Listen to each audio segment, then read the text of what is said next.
Yes, indeedy. Welcome in. Westwood One Sports tonight. Whitney Youngest and Charles and Lynnell Willingham taking you coast to coast as we get you up to 3 a.m. Eastern Time. Boy, do we got a heck of a lot to get into. Stanley Cup Finals just went final not too long ago. Shout out to the Hurricanes, 5-3 winners as they now tie that series up at 2 games apiece. The series goes, I believe, back to Carolina coming up on Thursday. I'm super excited for that. Congratulations to them, man. Congratulations to them. I think both the NBA Finals and the Stanley Cup Finals both have been super entertaining to this point. We've seen individual heroics in both series. Fascinated, though, to see how both of these bad boys go. I was thinking over the weekend, like, wow, when Carolina was down in this series, like, who's in the better spot? Who's in the better position to come back in this series? Is it Carolina or is it San Antonio? We saw the Spurs last night go into hostile territory and pick up a key W in the Garden as they now trail 2-1 going into tomorrow night's contest. I think both of these series have been super duper exciting, and I expect what it looks like in both of these series we may get 6 or 7 games. So buckle up and enjoy the action. The action starting on the field as well in the National Football League. A bunch of teams participating in OTAs. Myself and the super producer Denton Day, we're out at Commanders practice today, getting our whistle wet, watching Jayden Daniels throw the football. It's here, baby.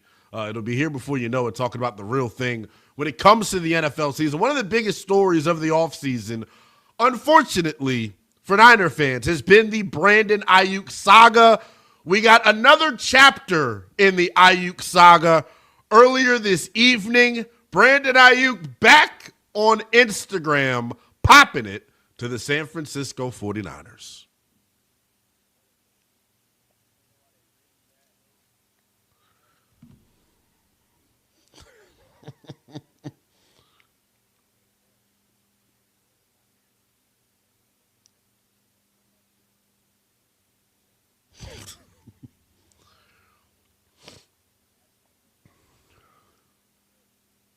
The caption read, "Lil Ab Boys, AHH, laughing emojis, mad that I was young, turned and paped up. I dropped like 10 whips on that little ass," said Brandon Aiyuk. Here's the thing. If you did not know Brandon Aiyuk, if you were not hip to the way the youngins talk in today's day and age, you would probably think Brandon Aiyuk is insane. I actually think he's kind of got a point with what he's saying. He is basically saying, yo, San Fran is mad. They know I don't want to be here. They already voided my money, and I'm about to be on another team coming up here as soon as they release me, and I'm going to do everything I can to, as he said on Sunday, put the belt to him. The belt is coming, right? Remember what he said. I continue to feel like with the Aiyuk situation, I continue to feel like this is maybe a situation where he's not doing himself the maximum service, is the best way that I could put it. He needs to tell his side of the story. I appreciate the cryptic messages, like in him showing that, hey, I'm saying I'm a real person, I'm talking, I can tell you what's going on, kinda, but I feel like he has opened himself up to public scrutiny with him not being specific. Here's the bottom line of what happened, right? This contract negotiation between Aiyuk and the Niners got very, very contentious. And I want you all to kind of put yourselves in an athlete's shoes for a second, but use your own life. Everyone that listens to this show, hopefully, God willing, blessed and employed, right? If you're getting ready to try to negotiate for a raise at whatever job you do, no matter if you bag groceries, no matter if you sell cars, right? Your employer is going to tell you every reason why you are not deserving of that raise. The same thing happens in the National Football League, but there are millions of dollars at stake here. There is generational wealth at stake here. There is family-changing money here at stake. I believe during these negotiations with San Francisco, there were some things said to BA's camp that they didn't take too kindly to. Things that may have offended them and made them feel disrespected. And I believe that throughout the course of that negotiation, this relationship between the Niners and Aiyuk continued to sour. And remember how this all went down. I believe it was like Andrew Filipponi out on the Fan in Pittsburgh reported that, they agreed to a deal. And that was the report that came across the ticker. And apparently, they called Aiyuk up to Kyle Shanahan and John Lynch's office before that trade was agreed to and said, look, do you really want us to do this? You can just agree to the deal. They ended up calling it off. He signs, allegedly, for a price that was on the table the whole time. Meaning, San Francisco, once again, playing hardball with one of their stars. This is not new. Talking about them playing hardball. They've done this with Trent Williams. Look up this earlier this offseason. Trent Williams threatened to retire, guys. But they paid him. You know why? Arguably the best player at his position in the sport. So they respected him eventually and just gave him the money. You saw this with Bosa, who had to hold out until week 1. Week 1 he had to hold out to. Didn't participate at all during the offseason program. Those negotiations got contentious. George Kittle's negotiations a couple years ago got contentious. Not to this extent, but every athlete, every person is different. That's what we lose sight of a lot of the times when we talk about these athletes. They're people. Some people are going to take the disrespect, quote unquote, a different way. Some people are going to take the art of negotiating personally. These are a bunch of different personalities that you're dealing with here. And Brandon Aiyuk, in terms of his story, one of the better ones in the NFL. This was a JUCO kid before he went to Arizona State and turned the hell up. He really had to get it out in the mud, per se, right? And really earn his way into this spot. So to him, he produced for San Francisco for multiple years in a row without getting the top targets that the other top wide receivers in the NFL gets. And he produced. And he earned what should have been close to a top-of-the-market contract. He settled for less. He ends up tearing his ACL. It also came out that during the ACL rehab, while he was hurt, they tried to trade him. So, things have gotten very personal, clearly, right, between Brandon Aiyuk and the San Francisco 49ers. The one thing that I can't for the life of me understand is why the general public assumes that there's something wrong with Brandon Aiyuk. Why does the general public assume? I've heard CTE be thrown out. I've heard he's mentally insane. People are worried about his mental health. Ain't nothing wrong with Brandon Aiyuk. Brandon Aiyuk is pissed off. That's what's wrong with him. He is angry at the San Francisco 49ers. He wants to get out. Everyone keeps saying, why would you turn down that type of money? You got to be going crazy. You got to be insane. Here's the thing, right? If you're Brandon Aiyuk, think about it. He wanted to get out that bad. If he would have challenged and contested the voided money with the NFLPA, Brandon Aiyuk and the NFLPA would be in court. And this is something that would have dragged out and would have prolonged his release. His thought process initially when not fighting that was, hey, I'm trying to just get cut as quick as possible, rip this Band-Aid off, and get it the hell over with. San Francisco, on the other side of the coin, has chosen to drag this thing out. And that's the part, to me, that's a little bit staggering. But the one thing I keep going back to, no one has all of the details with this. No one has all of the details. San Francisco, I love the way that you put it when we were getting ready for the show, Denton. When you're aggressive in getting your message out the way that San Francisco has, we've heard from Kyle Shanahan, we've heard from John Lynch, talking about what they did was unprecedented and they've never seen it in NFL history. It's painting Aiyuk out to be the bad guy, and everyone, it feels like, in the court of public opinion, has turned on this young man. I want to know why. Why do you all rush to judgment and assume the brother's crazy because he forfeited the money? Why did he forfeit the money? Why are we not thinking deeper into this? You think he just turned down $27 million in guarantees for no reason? No, that's how bad he wants to get out. Now, the key part here is, why was the money voided? And this is where there's some gray area. So Brandon Aiyuk did not report when he was supposed to the facility in terms of rehabbing with the San Francisco 49ers. He did not abide by their rehab schedule for him, therefore breaking his contract, and everything ended up getting voided, like we know. Well, why did he not want to rehab at the San Francisco 49ers facility? When we think of the most injured teams in the NFL over the past 5-6 years, San Francisco's name always comes up, doesn't it? That's always their Achilles heel. They're hurt. Maybe Brandon Aiyuk didn't want to work with the trainers in San Francisco. Maybe Brandon Aiyuk had an issue with the trainers in San Francisco. I don't know. I'm purely speculating.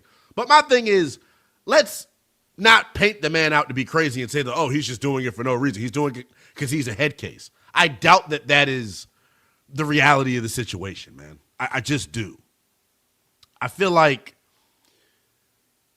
as we continue to have more time pass by and more information comes out, Brandon Aiyuk's side of the story will eventually come out. I just find it very hard to believe that, according to you all, according to a lot of people out there, he's just forfeiting this money and doing this for no reason. He's acting out for no reason because he's a head case, because he's got mental health issues. It's so lazy. The way that it's being talked about to me is so lazy. Let's speculate here a little bit. That's what this situation has left us the ability to do, because both sides haven't been super transparent in terms of what's actually happened. Because San Francisco's told you their side, but they haven't told you, per se, the truth. We all know how the saying goes, right? My side, your side, and the truth. Until we have all the facts of this situation, assuming that Brandon Aiyuk is crazy or some bad apple or a cancer to a locker room, I think it's a joke. And some of us need to check ourselves when we have conversations like this. Because the reality of the situation is, he's a man just like you all are. He's a human just like you all are. He laces up his shoes. He wakes up in the morning, brushes his teeth just like you do. So to make these, and I'm going so hard in the pain about it because it's like, I don't know. I'm trying to be very careful when talking about this because I don't want to make myself seem like an idiot. I'm not defending how he's maneuvered here. I'm not saying he's been 110% right. Neither is San Francisco, though, in terms of, hey, why haven't you ripped the Band-Aid off? Just cut the dude. You're now creating a distraction. The biggest rumor that we've heard here recently in the past 24 hours with this is, oh, San Francisco was canceled their mandatory minicamp because they don't want to deal with Brandon Aiyuk. I don't necessarily think it's as straightforward as that, but I don't think Brandon Aiyuk's situation isn't influencing that at all. It may not be the number one deciding factor on whether or not they canceled the minicamp or not, but it ain't nothing. It ain't nothing. That's why Aiyuk was speaking the way that he was talking about you're ducking the belt. You're dodging and avoiding the inevitable. He's never going to play another snap for your organization. John Lynch, Kyle Shanahan, Prague Marath, Jed York. So let him go. You holding out for compensation to me, I think is totally ridiculous. Because who the hell's trading for him? At this point, you're just trying to spite him. And that's what leads me to believe that, hey, these negotiations got contentious because they're acting this petty. They're willing to have this black cloud and dark cloud overhang over the organization when they could just cut them and move on and never have to talk about it again. This is something that every time they take the practice field coming up in training camp, it is going to be a discussion. Because I guarantee you, he's going to show up to that facility come training camp. He's going to show up, and we're going to see what happens and what the ultimate end result is. My issue right now with San Francisco is, why let this drag out? What are you gaining from this, San Francisco? If I'm a player outside of the organization, see, this is the thing. Y'all don't think how the players think. Everyone's stuck in their own bubble with some things. If I'm a player, I'm looking like, yo, what the hell's up with BA? What's going on with the situation in San Francisco? Why are they moving this way? What's going on? Why is he tripping out? If you know BA, and there are a lot of friends that he has in this league, It's a fraternity. There's a quarterback in Washington. It's a very good friend of Brandon Aiyuk. I'm sure people are looking at this situation going, what the hell is going on? It's a black eye to me for their organization. Being petty in this situation, you get nothing from it. I don't understand why they won't just rip the Band-Aid off. I also don't get why they didn't just trade him when they didn't have to pay him. He also didn't have to sign the contract. But, like, for this situation to still be a thing and to drag out the way that it has, I think it's totally unnecessary. And I think, whether it's fair or not, Brandon Aiyuk's reputation has taken a major hit. San Francisco's hasn't in terms of the court of public opinion. That's kind of my frustration with all of this, is why is Brandon Aiyuk being painted as the bad guy? Because I'll be real. Brother can ball. Brandon Aiyuk, when healthy, when right, we know it, is one of the best wide receivers in the National Football League. So the question then becomes, hey, is he worth this headache? If you're a team out there like my beloved Washington Commanders or anybody else out there in the NFL that would have interest in signing, this former Pro Bowl wide receiver, is he worth the headache?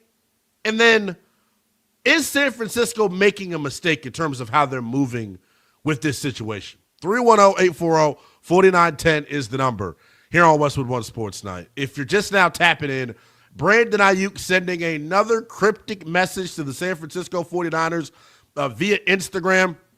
I think he needs to tell his side, but clearly we haven't heard the last of Brandon Aiyuk as he is getting more and more vocal as more time passes. These two clearly are headed towards a divorce. Why hasn't it happened yet? 310-840-4910. Is Aiyuk as a player worth this headache? And why haven't the Niners cut him? Are they making a mistake allowing this to drag out? Your calls on that next here on Westwood One Sports Night. International soccer is taking over the U.S. and only DraftKings has you fully covered. The DraftKings Sports app is now available in all 50 states. So with all the matches you love, all in one place with one app. New DraftKings customers sign up with code Westwood. Spend $5 to get $200 in rewards within 21 days. That's code Westwood. In partnership with DraftKings, the crown is yours. Bet with DK Sportsbook. Gambling problem? Call 1-800-GAMBLER. 1-800-MY-RESET. For New York, call 877-8-HOPE-NY. Text HOPE-NY. For Connecticut, call 888-789-7777 or visit ccpg.org on behalf of Boot Hill Casino in Kansas. Bet tax pass-through may apply in Illinois. 21 plus, void in Ontario. Event contract trading with DraftKings predictions involves risk of loss. Sportsbook bonus bets expire in 7 days. $50 in prediction dollars issued weekly for 3 weeks. Expire in 1 year. Redeem one non-withdrawable reward. Availability varies. Prediction offers void in New York ends June 28th. See more terms at dkng.co/audio.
Yes, indeed. Major drama in the Bay Area. We're taking your calls on it at 310-840-4910.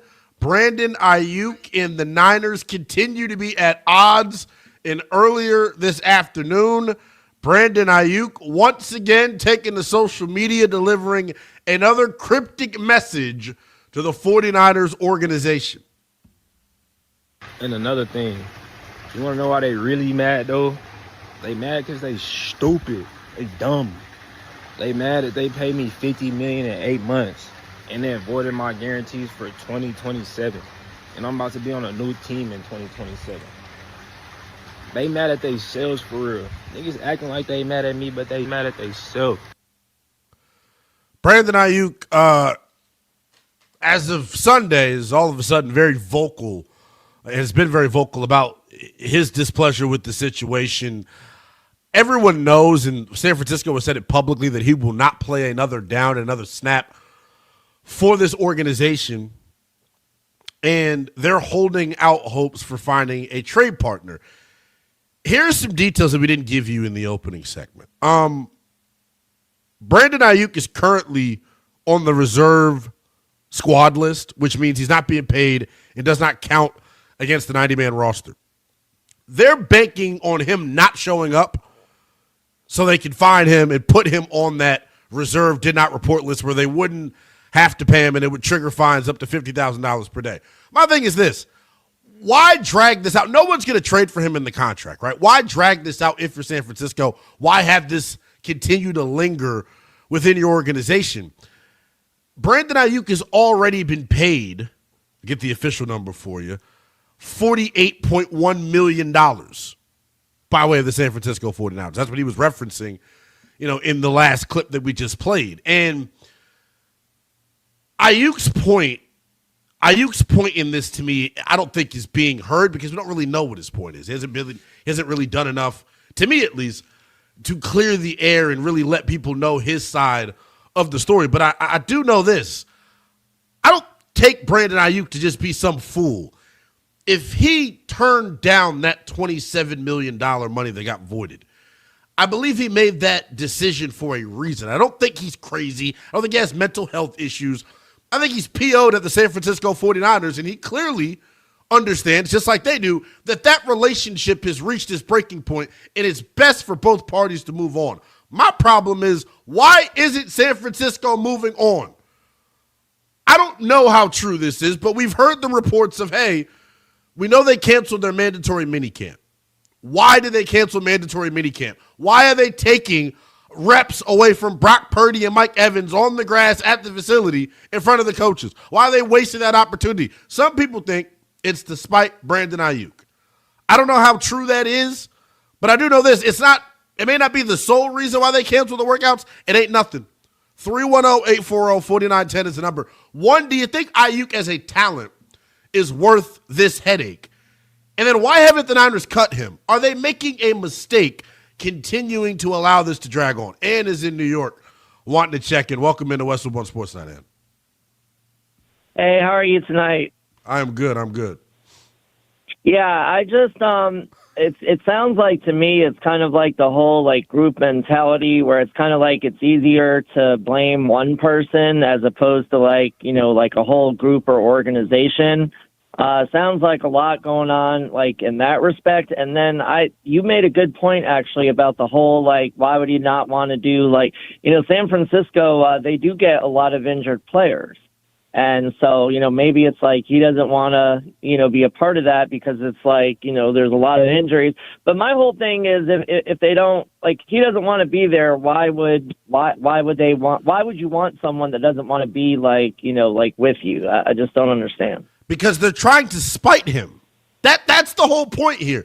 They're being petty. They know damn well no one with any sort of common sense is going to give up any draft capital. I don't care if it's a seventh.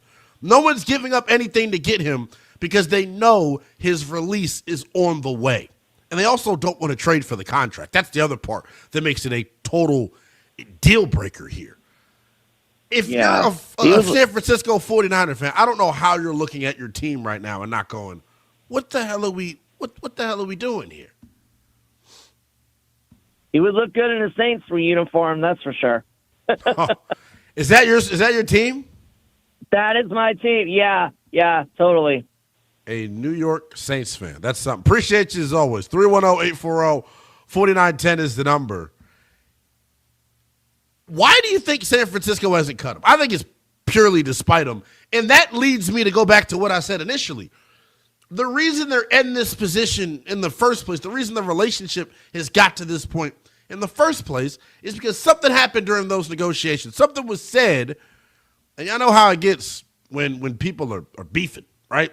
Sometimes when you're arguing and you're mad at somebody, excuse me, you may say something that you can't come back from. I think that's what's happened here with San Francisco and Brandon Aiyuk. I think they really ruffled his feathers during that negotiating process, and he feels disrespected. Now, here's the thing. He didn't have to sign the contract. That's the one thing I will say. That's why I'm like, look, he's not totally in the wrong in this situation at all. But, like, I do think there's some areas where he needs to take accountability and where he's at fault. He hasn't handled it in the smartest way. Like, I'm willing to concede that. But this idea that he's some sort of lunatic because of this is crazy. I'm eager to hear his side of the story. The question is, will we ever get to hear his side of the story? 310-840-4910 is the number. We move from the NFC to the AFC. You know who's not canceling mandatory minicamp? Todd Monken in the Cleveland Browns. That quarterback battle has been one of the biggest stories of the NFL offseason. And remember the reporting that we got a couple of weeks ago from the folks out in Cleveland. The reports coming out of Cleveland 2 weeks ago was that, Deshaun Watson is in the driver's seat to be the ultimate week 1 starter for the Cleveland Browns. Well, Todd Monken today gave us an update on the quarterback battle in Cleveland. Initially, remember, before OTA started, he said, look, I want to have my starter named by the end of the spring so that in training camp we can give one guy all the reps and we can just rock out. Todd Monken gave an update earlier today on where the quarterback competition stands in Cleveland. I really don't know. I'm not going to name a number 1, so that I am not going to name. That chances are that's not going to. I shouldn't say that. Chances are I will not. Now, once we get to the fall, we'll have to dissect the reps how we see fit. I just don't see it after the way Shedur's played and Deshaun's played. They both played well enough to earn the right to compete to start. Right now, the situation in Cleveland is they're splitting reps damn near down the middle. And I think what he said and how they're moving, their mandatory minicamp ends this week. They started a week ahead of everybody because Todd Monken obviously was a new hire this offseason. When I heard him say that, the first thing that I thought, damn, Shedeur must have done something. Shedeur must have put himself in position to where, hey, like, he's genuinely making this a difficult decision. You know how I feel about it in terms of their quarterback competition. He should be the guy getting all the reps as far as I'm concerned because I think there's still a bunch of unknown with him. We know what Deshaun Watson is at this juncture of his career. But if you're Todd Monken and if you're the Cleveland Browns, I think it's fascinating here because you can accomplish 2 things this year. Most of the country has written Cleveland off in terms of, their ability to, be a frisky wild card team potentially in the AFC, the ability to win a AFC North that seems wide the hell open.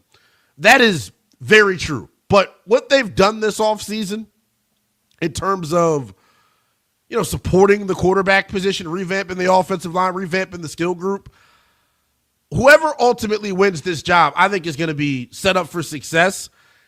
My thing is if it's this close leaving the spring, if Deshaun hasn't been able to gain a clear advantage through the spring against a guy that's in his second year in the NFL, then maybe you should just let Shedeur Sanders rock out here. That's how I look at it. If it's close between these two dudes, if it's close between the both of them, why is the benefit of the doubt not going to Shedeur Sanders? And I get it. You want to see him in training camp. You want to see him play the preseason. I'm wondering what made his tone switch so quickly. Because that's why the question was ultimately asked today.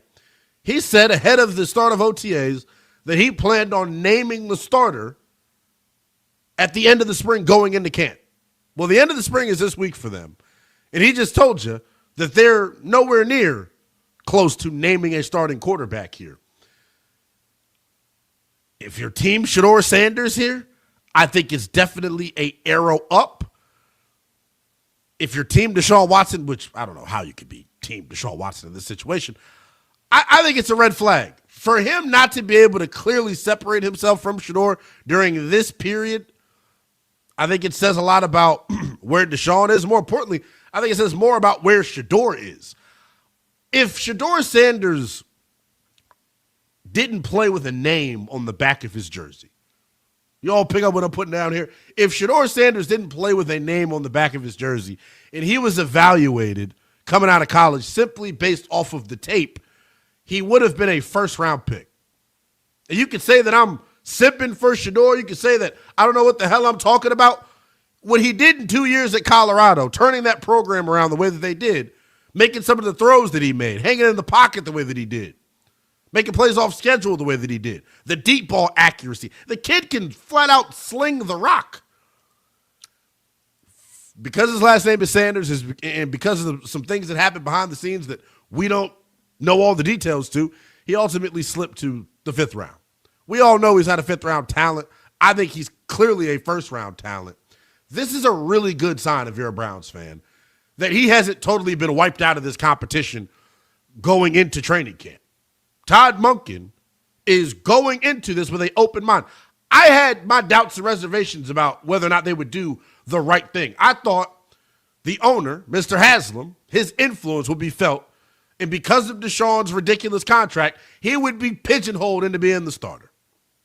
And what we're seeing is that's not the case. Shedeur Sanders has a legitimate opportunity to win this job.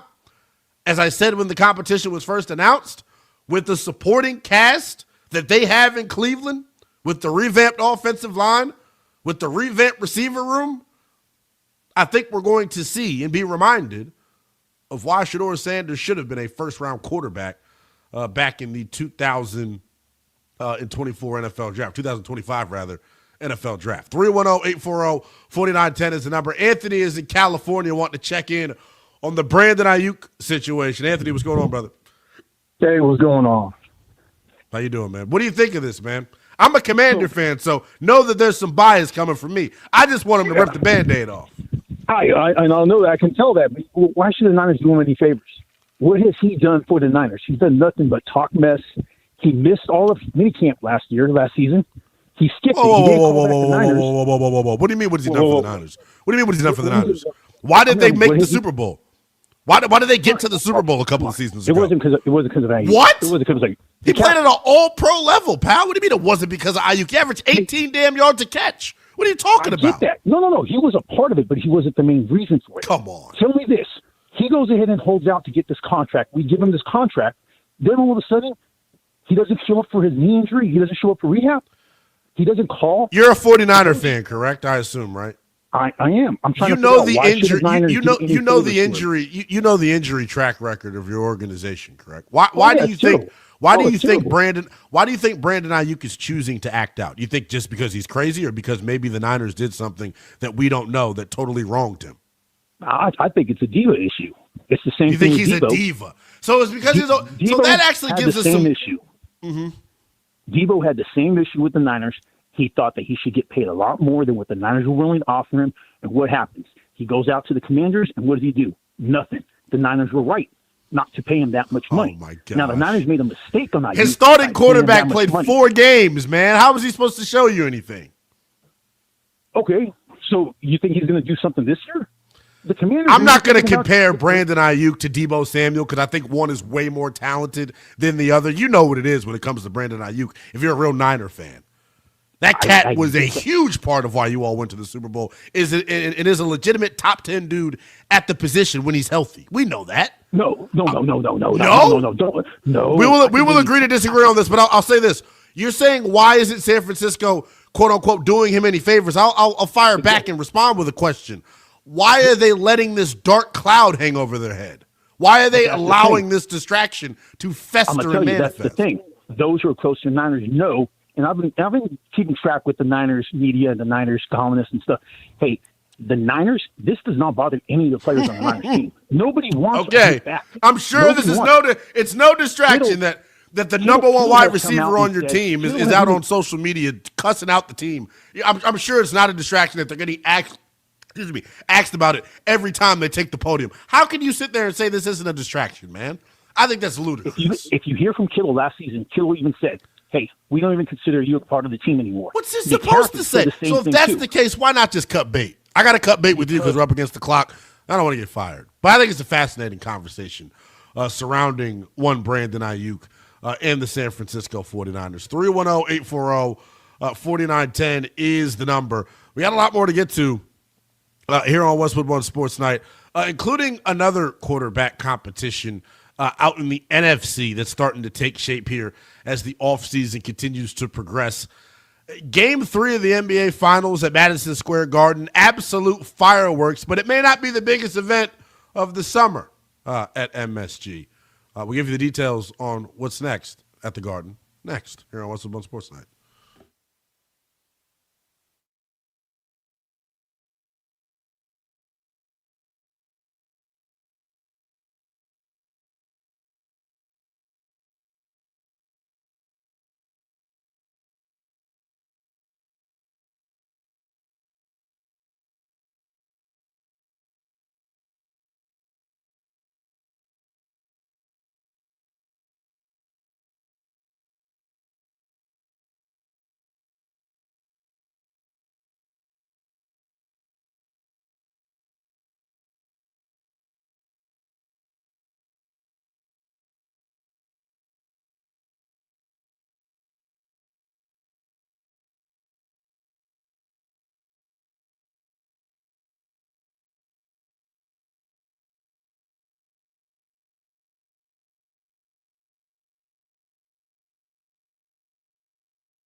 They must be partying in North Kakalaki tonight.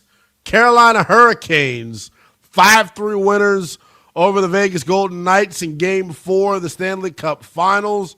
Jordan Staal lighting the lamp twice, including the game winner, as Carolina now pulls even in this best-of-7 series. We got game number 4 of the NBA Finals coming up tomorrow night. We'll let you hear from Spurs guard Stephon Castle in the final hour of the program, as he had some pretty strong thoughts on how game 4 is ultimately going to go tomorrow at the Garden.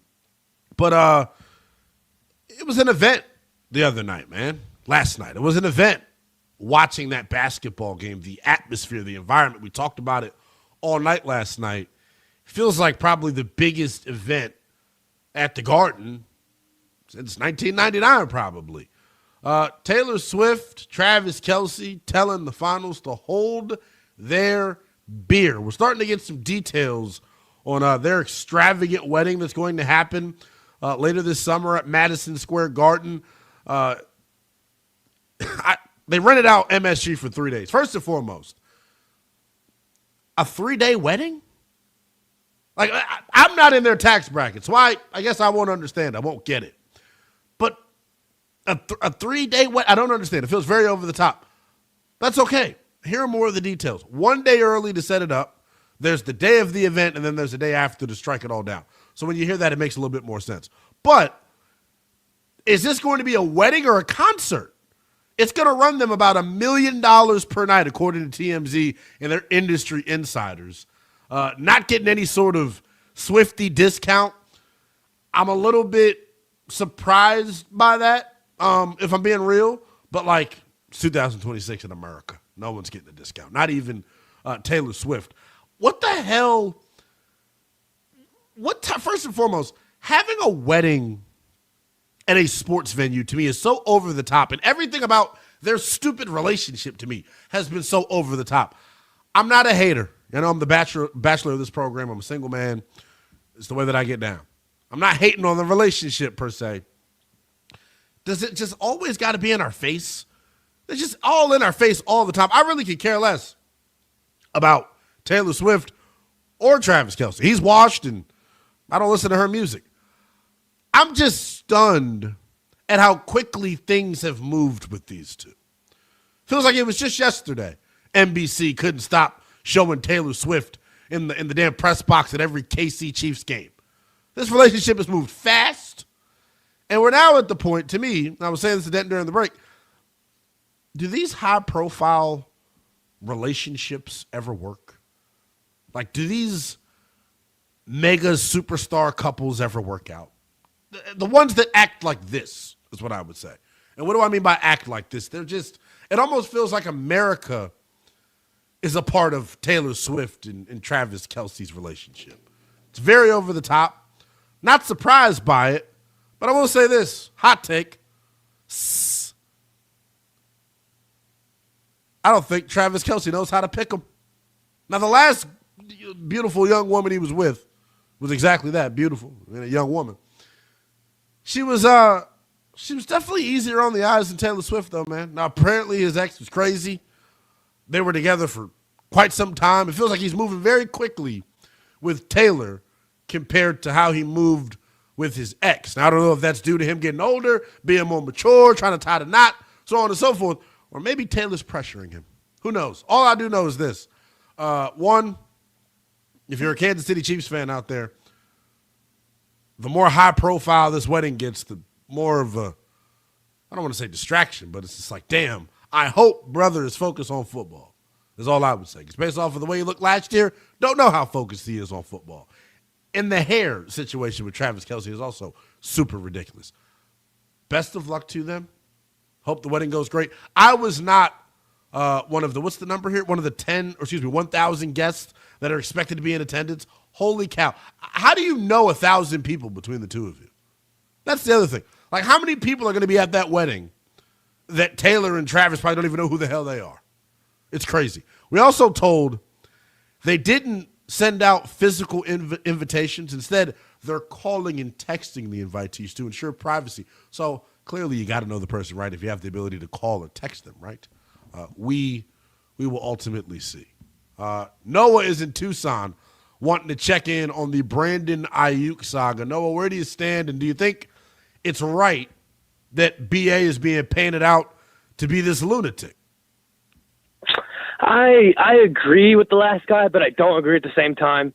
I believe dude is a lunatic and psycho, but I do think we need to trade him.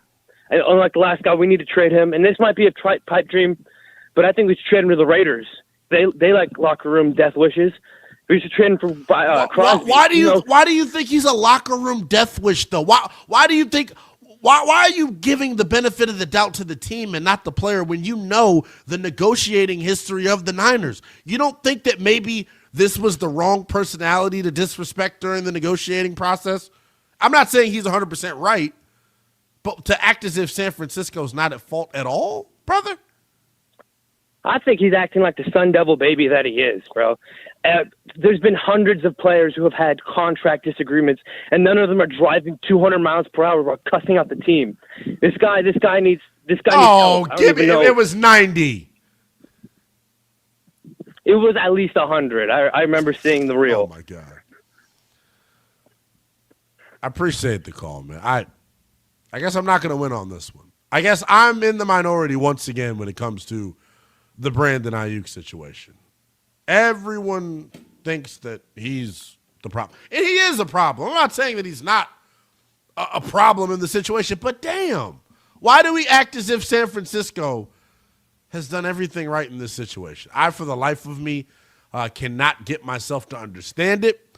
Bottom line is, though, canceling mandatory minicamp. I hope it's not over Brandon Aiyuk, because if it is, that's not a good look.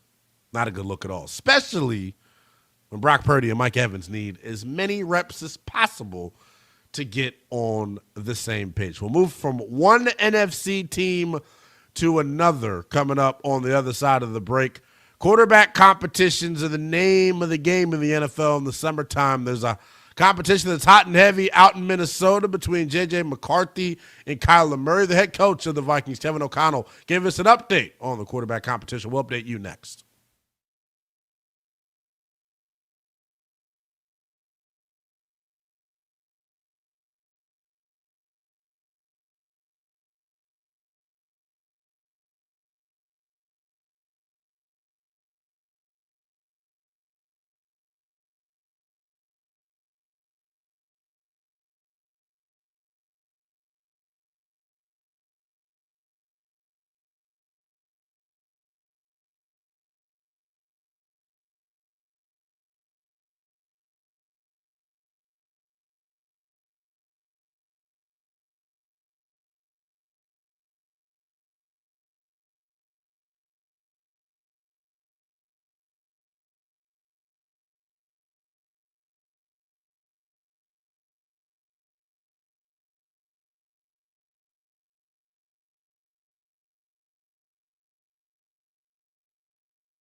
Yes, indeed. The party continues here on Westwood One Sports Night, taking you up to 3 a.m. Eastern Time as we go coast to coast, giving you the latest and greatest in the world of sports. Top story tonight, Stanley Cup Finals, tied at 2 games apiece.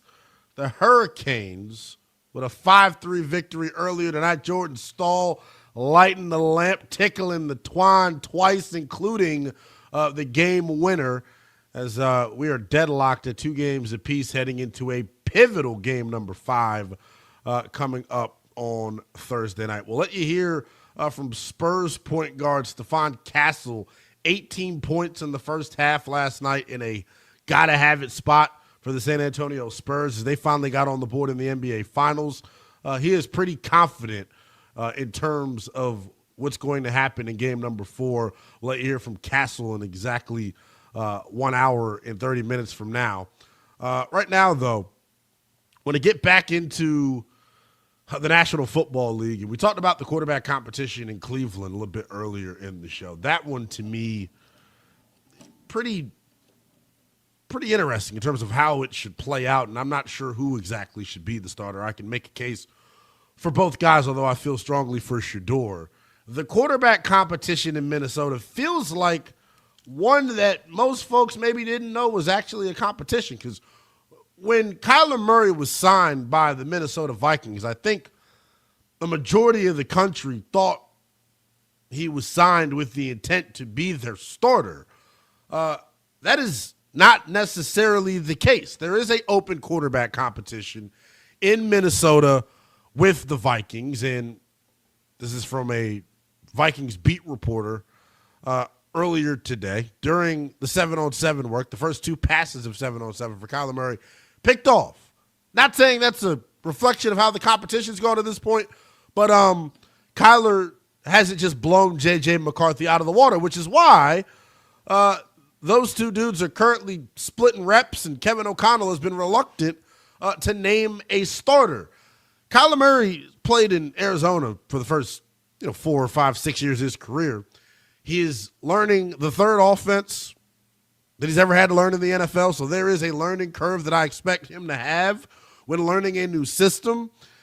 You'll be surprised, though, to hear what Kyler says it's been the biggest hurdle and biggest challenge of learning this new Vikings offense. I think the toughest part is, again, I was there for 7 years. I know I had 2 different, offensive systems, but at the same time, you're getting all those reps. Now having to split reps, it's me already being behind, not getting the amount of reps that, you would typically want a guy to get learning an offense. That's probably the toughest part, just, again, going back to the past, being in control of everything, understanding what we were already doing because I was comfortable within the system. Now coming into the new system, learning on the fly, trying to play fast, efficient, and let it loose while learning is pretty, that's the toughest part. Yeah, look, I think the $200 million man baby, as I called him, he's got a point. The Vikings need to get Kyler Murray all the reps he can get, because to be honest with you, all Minnesota has been missing, all they missed last year at least, was competent quarterback play. J.J. McCarthy, quite literally, was the worst starter in the NFL a season ago. Quarterback rating was god-awful. It's god-awful in completion percentage, turning the football over. J.J. McCarthy was horrible in 2025. When you signed Kyler, like I said a moment ago, you signed him with the intent of being the starter. If they can just get starting level quarterback play, talking about the Minnesota Vikings, they are the sleeping giant of the NFC. You name me a better supporting cast for a quarterback within the conference. Jordan Addison, Justin Jefferson, TJ Hawkinson, one of the best offensive lines in football. One of the best quarterback whisperers in the NFL, talking about Kevin O'Connell. They have the best defensive coordinator in the NFL, and Brian Flores, that group, routinely a top 10 unit when he's been at the controls. All they've missed is competent quarterback play. They got competent quarterback play out of Sam Darnold during the 24 season. And then down the stretch and in the playoffs, he turned into a pumpkin. They were a 14-win team, ladies and gentlemen, with competent quarterback play. you're not allowing, like Kyler, between the two of them, is the better quarterback. I think everyone knows it, right? He's got more upside. He's got more tools physically, so on and so forth. You're limiting your team's ability to max out, in my opinion, by doing this BS pseudo quarterback competition, man. He needs every rep possible. You heard the man talk. He said it. I need the reps. I'm learning a new system. I'm in a new place that I'm not familiar with. I need all the reps possible. Now, I'm somebody that totally is for competition everywhere all the time, right? And I know my saying, I want the janitors competing for who cleans the toilet bowl the damn best. I want the chefs competing, for who's got the juiciest sirloin. I love competition in the NFL locker room and pro sports. It's what makes good teams. But the competition's got to make sense. You're now at this point, to me, wasting opportunities, wasting reps by splitting them down the middle between JJ and Kyler Murray. Because let's be real. Kevin O'Connell knows that he has no interest in JJ McCarthy being the starter. So why are we pretending like he has a real shot to earn the job? That's my issue. You're taking valuable reps away from Kyler for no damn reason. Don't understand it. It's foolish. Doesn't make a whole lot of sense. Now, here's, to play devil's advocate, here's the flip side of it. Maybe a starter hasn't been named. Maybe he's making them split the reps because Kyler hasn't held up his end of the bargain since getting to Minnesota. I don't know. I'm purely speculating. But I'm trying to make sense of it because at the quarterback position, probably more than any other position in the NFL, reps are everything. Practice reps are invaluable. That's why I think it's ludicrous that the Niners just canceled their mandatory OTA session. But reps are everything, especially when you have arguably the best wide receiver in the NFL in Justin Jefferson. You want your starter getting as many reps with him as possible. Bottom line, I don't need to waste time watching J.J. McCarthy because J.J. had his opportunity. He did. And he did make the most of it a season ago. The NFL stands for not for long. I get he was a former first-round pick. But at some point, man, if you're Kevin O'Connell, let's win. Let's maximize this window that we have because this roster is one of the best in the National Football League. All the Vikings are missing, all Minnesota has been missing is competent quarterback play. I expect them to get that. I expect them to get that from Kyler Murray. I don't know how you get it from him, though, if you're stripping the guy of reps. Kevin O'Connell, the key decision maker in this situation, had this to say about his timeline of naming a starter in Minnesota. I have an idea of, the appropriate time to then transition to, preparing, whoever that player is going to be to get ready to go. But when is that, Kevin? Yeah, the idea of me sharing that information, because it's hard. You can have an idea all you want, but we've got a great plan in place. We want to make sure that when we get to training camp, we've got a great plan. You don't have a ton of time, but it does set up well to check a lot of boxes from a standpoint of elevating that room, letting the competition play out, but also being able to make a decision and move forward the best way that we know the ultimate decision is going to come down to what's best for the Minnesota Vikings. So Kevin O'Connell, as you heard from him, not really in any rush to ultimately name a starter here. We know that Kyler Murray is the heavy favorite here. I want your calls on this at 310-840-4910. We all know that Kyler's the favorite to be the starter and is going to be the eventual guy. Do you agree with Kevin O'Connell making Kyler split reps with one J.J. McCarthy? 310-840-4910. And are the Minnesota Vikings a legitimate contender in the NFC? 310-840-4910. I thought it was probably the most jaw-dropping piece of audio that we've played in a little while in terms of just the transparency and how honest, Kyler Murray was, man. He straight up is telling you, the biggest issue that I've had adjusting to the Minnesota Vikings is me not getting enough reps. He is essentially through the media, because I'm sure Kevin O'Connell's going to hear this clip, and the people in the Vikings brass is going to hear this clip. He essentially, through the media, is putting Kevin O'Connell's feet to the fire, saying, hey, let's not waste any more time Texas two-stepping, so to speak. Let's get right to it. Let's get right to it.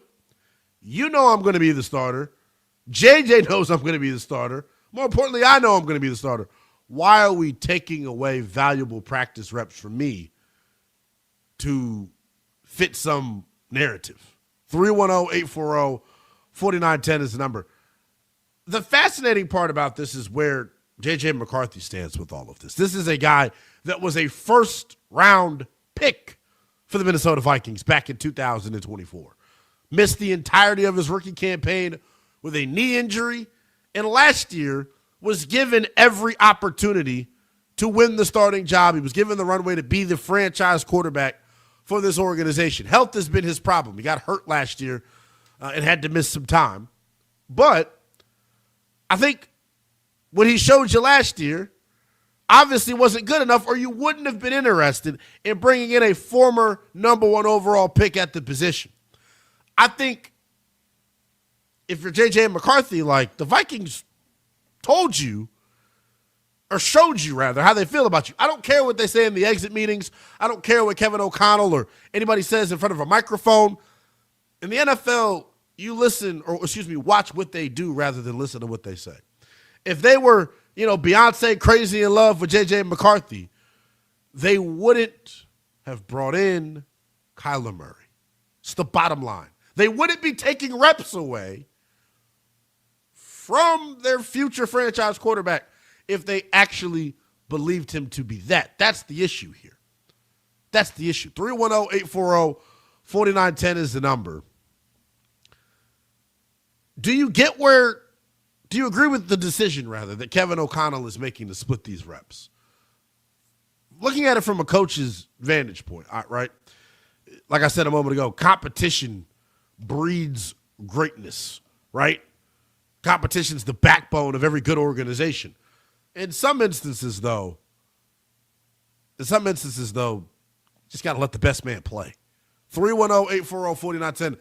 James is in Indiana wanting to check in. James, what's going on, brother? Welcome in to Westwood One Sports Night. How's it going? Can you hear me?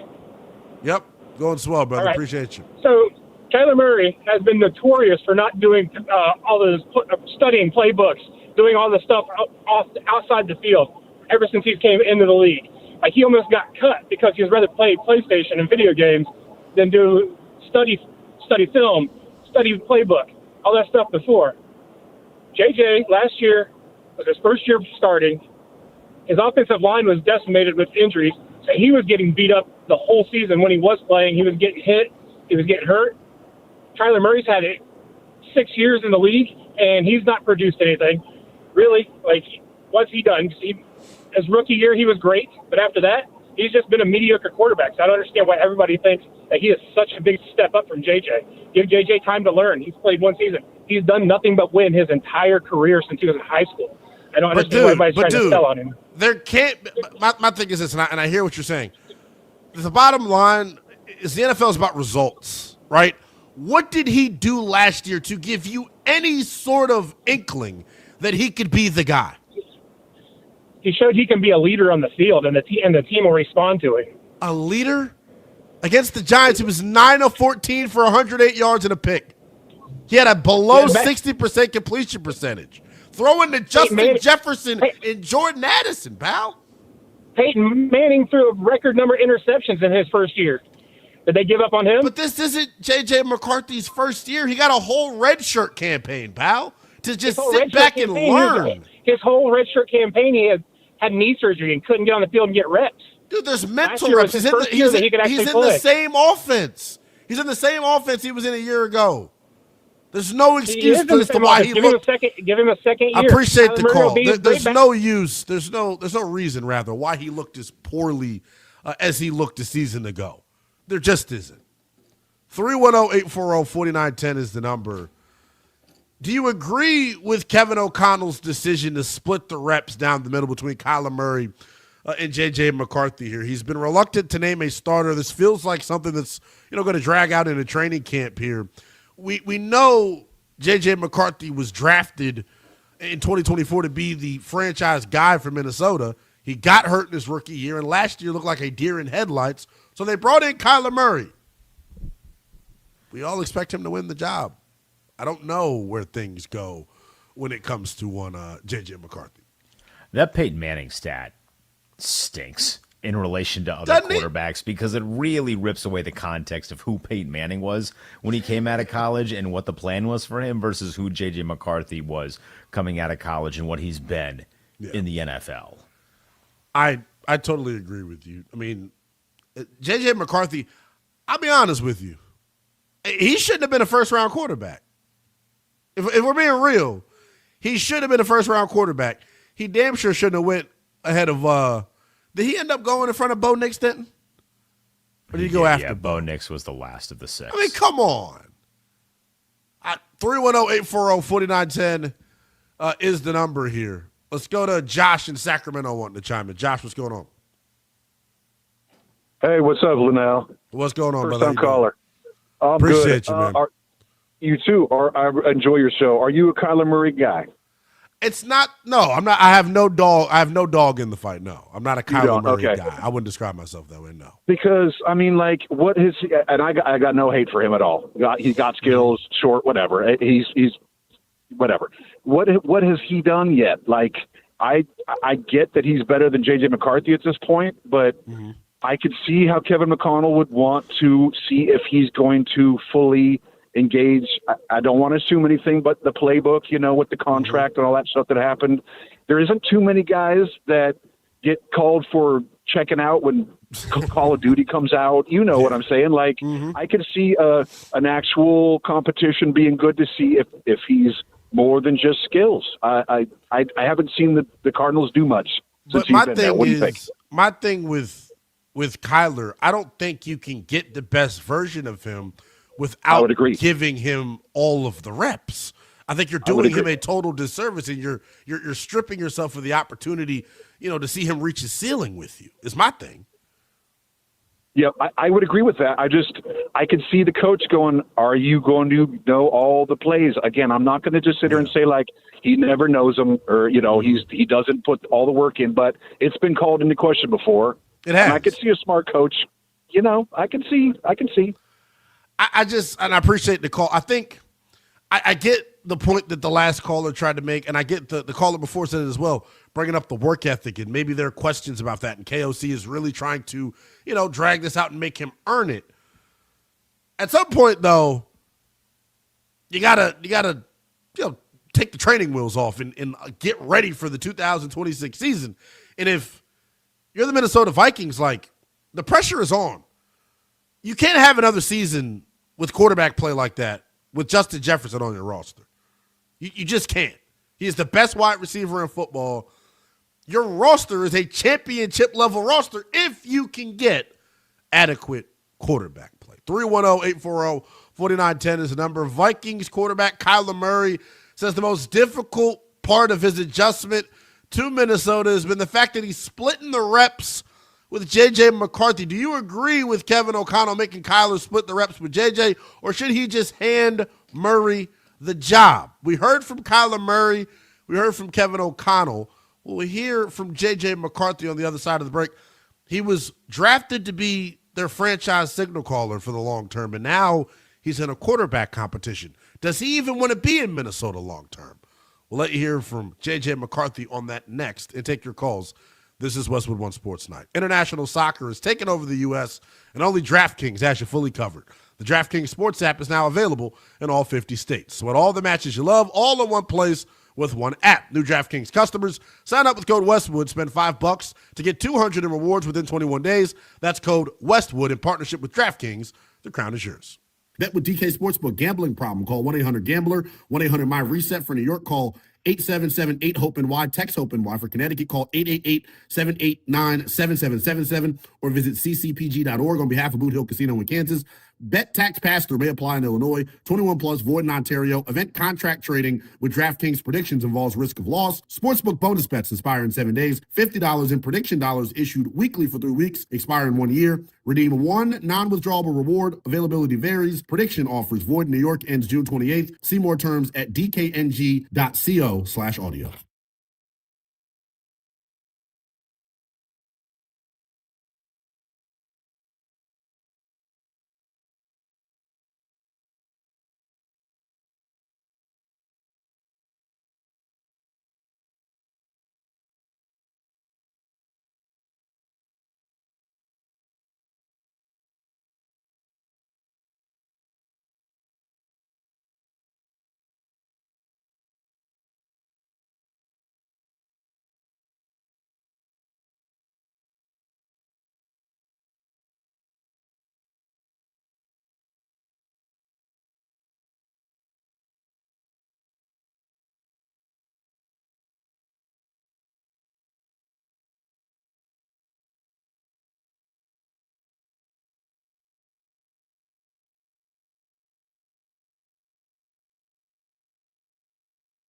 Yes, indeedy. Taking you coast to coast here on Westwood One Sports Night.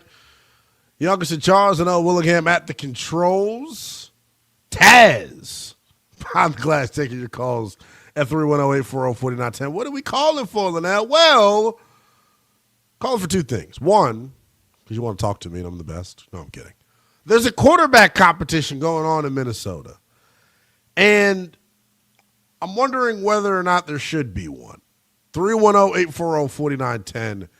If you're just doing this, I want to play the Kyler Murray audio again because I thought this was quite fascinating, and I take it as more of a public message to the head coach than any actual issue that's going on here. And maybe it's some frustration as well. Kyler Murray, as we know, cut by the Arizona Cardinals, was able to sign with Minnesota for the vet minimum. Here is Kyler Murray on the biggest adjustment that he's had to make when learning this Vikings offense. I think the toughest part is, again, I was there for 7 years. I know I had two different, offensive systems, but at the same time, you're getting all those reps. Now having to split reps, it's me already being behind, not getting the amount of reps that, you would typically want a guy to get learning an offense. That's probably the toughest part, just – again, going back to the past, being in control of everything, understanding what we were already doing because I was comfortable within the system. Now coming into the new system, learning on the fly, trying to play fast, efficient, and let it loose while learning is that's the toughest part. Look, man, Kyler needs every rep he can get because if he could play well for them, they are the sleeping giant, one of the most underrated contenders to me in the entire NFC conference, man. Their skill group with Jordan Addison and Justin Jefferson and Hockenson, one of the best in the league. Their offensive line, a top 5 group. You're not going to allow Kyler to be the best version of himself if you continue to strip him of reps. Why is Kevin O'Connell stripping him of reps? Well, just maybe J.J. McCarthy has shown something through the summer to make KOs, or through the spring rather, to make KOC go, you know what? Maybe this guy has improved from year 2 to year 3. But we all know when Kyler was signed, it was, a foregone conclusion that he was going to be the starter. Or he would have just went to a team like maybe Pittsburgh, right? Like if you're Kyler, imagine if he doesn't ultimately win this job and they do go with J.J. McCarthy. I'd be pissed. Are you kidding? He could be in Pittsburgh right now. I'm sure Steelers fans would rather him than Aaron Rodgers, I would hope, right? If you have a brain. But no, this situation's fascinating to me. I want your calls on whether or not you think Kevin O'Connell's making the correct decision by splitting these reps. And then do you think J.J. McCarthy has a legitimate shot to win this job? 310-840-4910 is the number. Josh is in Dallas wanting to check in. What's going on, Josh? I appreciate you having me tonight. How you doing? Yes, sir. What's going on, man? Hey, so there's a lot to unpack there, but I think we all pretty much can say with confidence that Kyler Murray is going to be the starting quarterback. And as far as is the coach doing the right thing by splitting the time, at the end of the day, it's up to him to really know his personnel and his players. And me personally, I feel like he's trying to get the best version of Kyler Murray instead of just handing him the keys and saying, here you go, you're in charge, make him earn it. But at the same time, I feel like that could also blow up in his face. So he's got a short window, but hey, that's why. Do you view the Vikings as a contender within the NFC? Oh, absolutely. If you said, if they have competent quarterback play, I don't see why not. I mean, they've got the top 3 wide receiver room. Like you said, their offensive line is solid. Their defense is going to find a way. So, yeah, I don't see why not. I don't see why they couldn't. This year, the NFC is open anyway. So, competent quarterback play, they're in there. I agree with you, man. I appreciate the call. 310-840-4910 is the number. The J.J. McCarthy piece of this is fascinating because if you all remember, earlier this offseason, the Vikings fired their general manager, Kwesi Adolfo-Mensah. And the reports coming out of Minnesota is that it was Kevin O'Connell that wanted J.J. McCarthy to be the guy. And apparently, Kwesi Adolfo-Mensah is falling on the sword here in terms of him getting fired and losing his job. They cited other, draft misses outside of J.J. McCarthy as to why he ultimately got canned. But, if you're Kevin O'Connell here, if you're the Vikings organization, I think you run the risk.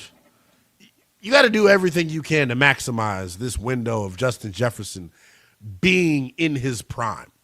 Because you don't want to run the risk of him becoming disgruntled and him, ultimately not buying, what you try to sell him in terms of being a contender and being a competitor in this league, man. I think last year, anybody that watched Vikings football, and you just look at the numbers, for Justin Jefferson the season ago, clearly, if I was him, I don't know how many more years of that in my prime I could do. 1,048 yards last year for Justin Jefferson. A career low. A career low. 2023, he had 1,074 yards. He only played in 10 damn games. Played in all 17 a year ago. And was only able to barely was able to crack 1,000 yards. So that's why the quarterback position here for Minnesota is so important. It's because you got weapons. You have a team around you. You just need competent quarterback play, like we continue to say. I'm starting to feel like, though, I don't know, man. Does Kyler, after hearing your calls and getting another angle on this in terms of, he's trying to make Kyler earn it, so on and so forth. Maybe it's not that. Maybe JJ's actually done something here to make this a difficult decision for Kevin O'Connell. Maybe this is a real quarterback competition. It's going to be a situation where the best man truly wins. I didn't view it that way based off of who they brought in to compete with J.J. McCarthy. On the flip side, though, if you are McCarthy, you got to feel a little bit uneasy, right, about, your future in Minnesota. You were a first-round pick in 24, as we keep highlighting. Yet going into your third season, you're not getting all the first-team reps. You're not being viewed as the clear-cut quarterback of the future. If I was J.J. McCarthy, I'd feel a little uneasy about my future in Minnesota. Lucky for us, McCarthy actually spoke on his future in Minnesota post-practice today and had this to say. I think I made it very clear I wanted to be here before I got here. And I love this organization. I love the coaching staff. I absolutely love these players to death. This is where I want to be. I feel like I can thrive in this system. And, it's just, everything played out exactly how I wanted it. I wouldn't want anything else to change. And this is what I hate when we do pro athletes. I get it, right? There's a certain image you're trying to uphold. What, you a damn lie. What do you mean this is exactly how you wanted things to play out? You wanted to get hurt and miss your entire rookie season? You wanted to be a horse's ass last year? I mean, those that didn't watch Vikings football, and I get it if you didn't, they were a very boring group to watch because how bad they were offensively.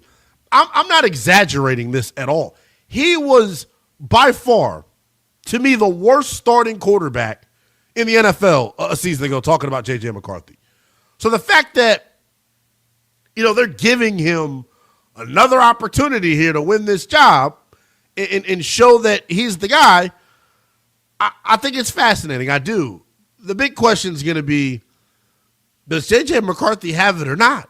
And how long is it going to take to find that out? Because every day that passes that Kyler Murray doesn't get all the first-team reps, every day that passes where he's not getting every chance to be the guy and show that you made the right decision, every day that passes, I think you lower the ceiling of this football team. Every day that passes where Kyler's not getting all the reps with the first team, you lower your ceiling as a football team. Because if he does play well for you, and if he does show signs of being a former number one overall pick, and I'm not saying, be an MVP candidate or anything, but just get average to above average starting quarterback play for Minnesota, and they are a Super Bowl contender within the NFC. 310-840-4910. Is Kevin O'Connell right for making J.J. McCarthy and Kyler Murray split the reps? And am I tripping? Do you think Minnesota is a contender within the NFC? Chances in Alabama wanting to check in. What's going on? Howdy. I got no problem with it for now. Come, I guess, closer to, I guess week one, if Kyler is definitely the better quarterback, which he darn well should be, then he takes over. Because here's the thing, man. I think McCarthy was drafted 10th in the first round, right? You want to make 125,000% sure that he is not going, that he sucks. You have to make sure, right? And Kyler Murray has not earned anything in this league. He should not be gifted this starting role. He's not some proven savvy vet. I mean, that's why he's a number one overall pick playing for his second team. You know what I mean? So for now, OTAs, let him share the reps. Kyler Murray does not deserve just to walk in and be the man. And I think Minnesota, if Kyler Murray can turn into Oklahoma Kyler Murray, sure, they got a chance to compete for a Super Bowl. I don't even think he needs to be that good, and I appreciate the call. I don't even think he needs to be, Oklahoma good for them to be a Super Bowl contender. I think he's just got to give them average to above average play at the quarterback position, man. 310-840-4910 is the number. The Dallas Cowboys, they were also on the practice field earlier today for OTAs. We'll let you hear from their starting quarterback, Dak Prescott, who knows how to crack a joke or two. Let's hear from Dak next here on Westwood One Sports Night.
Longtime NBA analyst Gary Washburn of the Boston Globe going to join us coming up in about 16 minutes.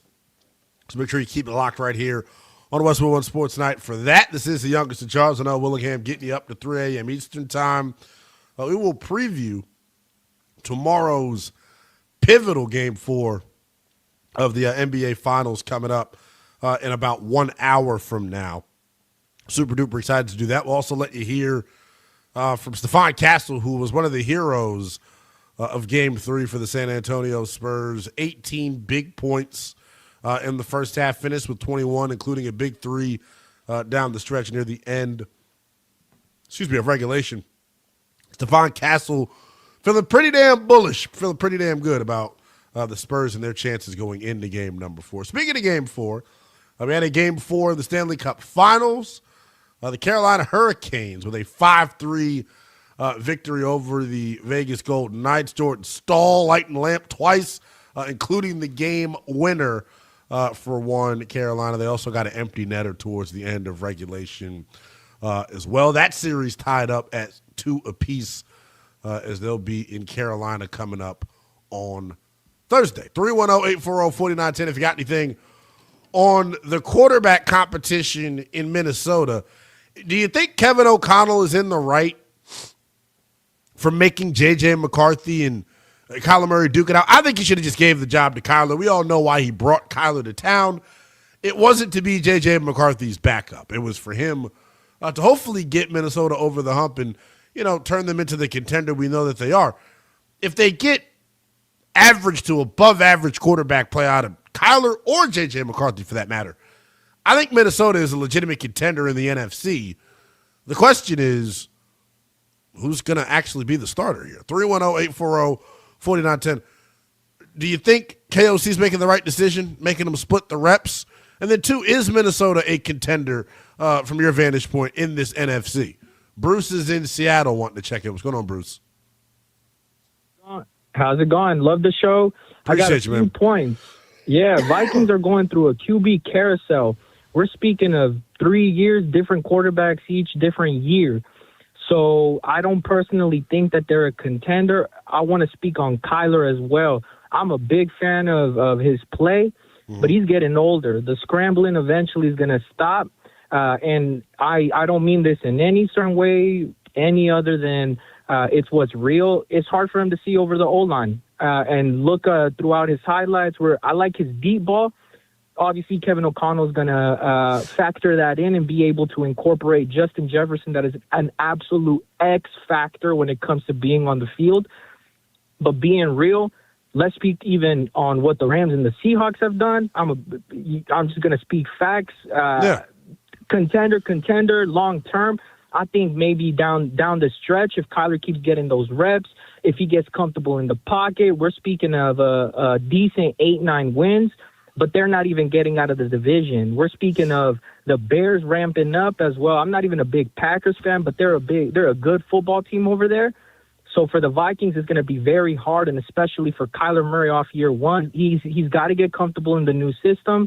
So long term, it could be a solution. J.J. McCarthy, unfortunately, his development has taken a hit. It's regressed, especially how much he hasn't had those first team reps. For sure. But I'm a big Kyler. I'm excited to see what Kyler's going to do there. But being realistic, long term, that's a good plan. Let him get comfortable, but clear as day. But I got to be real. The Rams just traded for Myles Garrett. The Myles Garrett went to the Rams, so we got a tough division this year. So for sure. Truly, guess what? right now, whether or not the Rams traded for Myles Garrett or not, your team wasn't going to make the playoffs this year. I appreciate the call. You know what? The Seahawks and their fans, man, we don't hear from Seattle enough. I appreciate the call, brother. He brought it strong, I thought. When it comes to when it comes to Seattle, man, they lost a lot too. That's the team in the NFC that I expect to take a little bit of a step back because I don't trust the quarterback. Johnny is in Virginia wanting to check in. Johnny, what do you think about the quarterback situation in Minnesota with the Vikings here? I personally think Kevin O'Connell should just give the job to Kyler Murray. I agree with you there, just simply because, like, as a quarterback coming into the season, you need reps. You need repetition. You know, you only get good at a job. I don't care what job you do. The only reason you do good at your job is you keep doing the same things over and over again until you get accustomed to it, till it's second nature.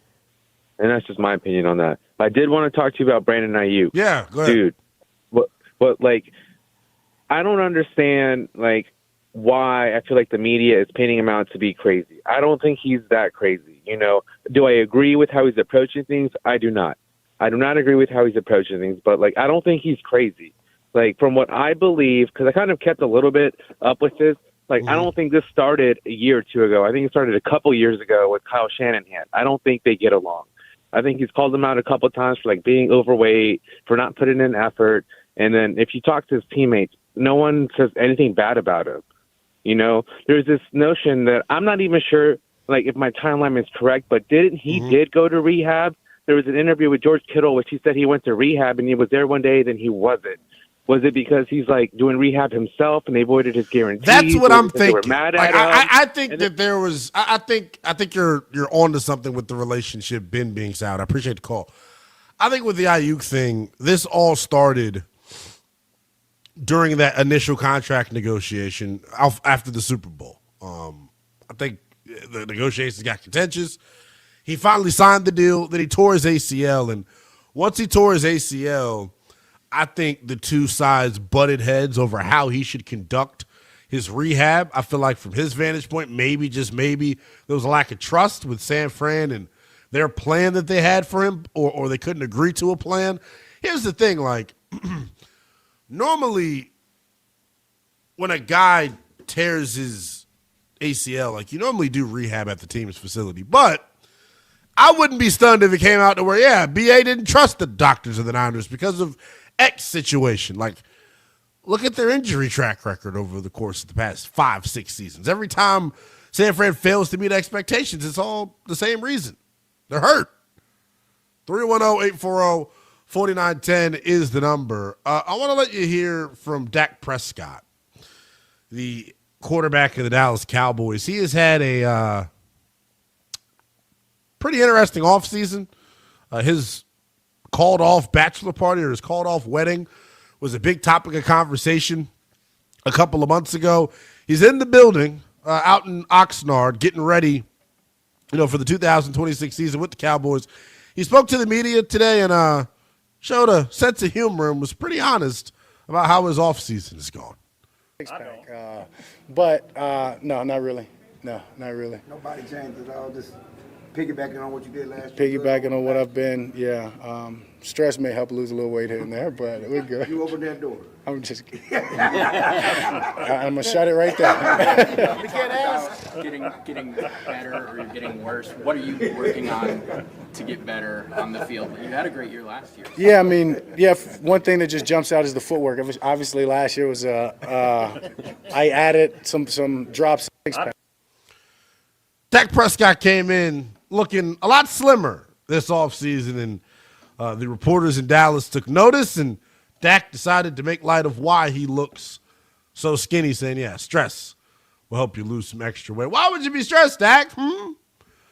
Remember the update we got on that story a couple of weeks ago? He was actually out and about, and then, I don't know if you were in that day when we did this story.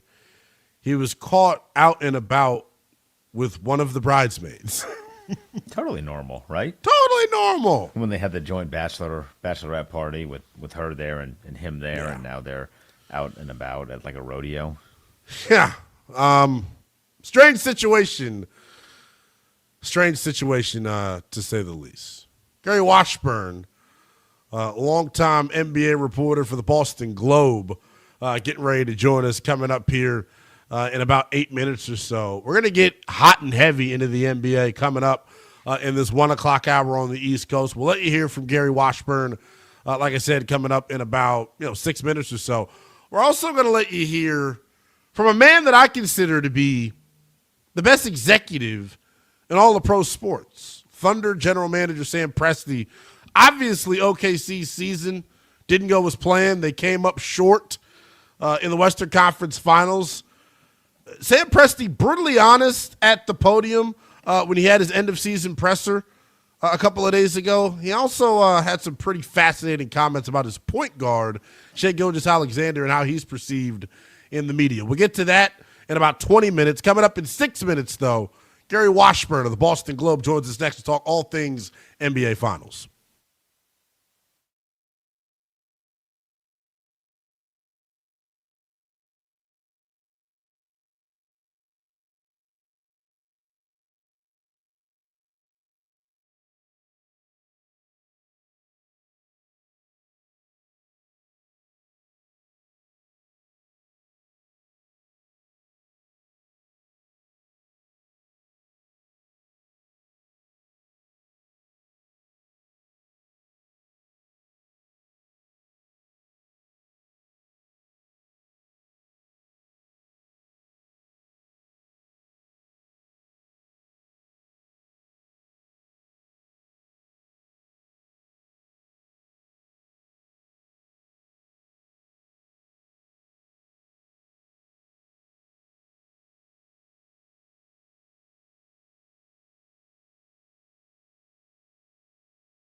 All righty, glad to welcome back friend of the program, my pal Gary Washburn, who covers the NBA for the Boston Globe. Give him a follow on the X app at @GWashburnGlobe. Gary, appreciate you making some time for us, good brother.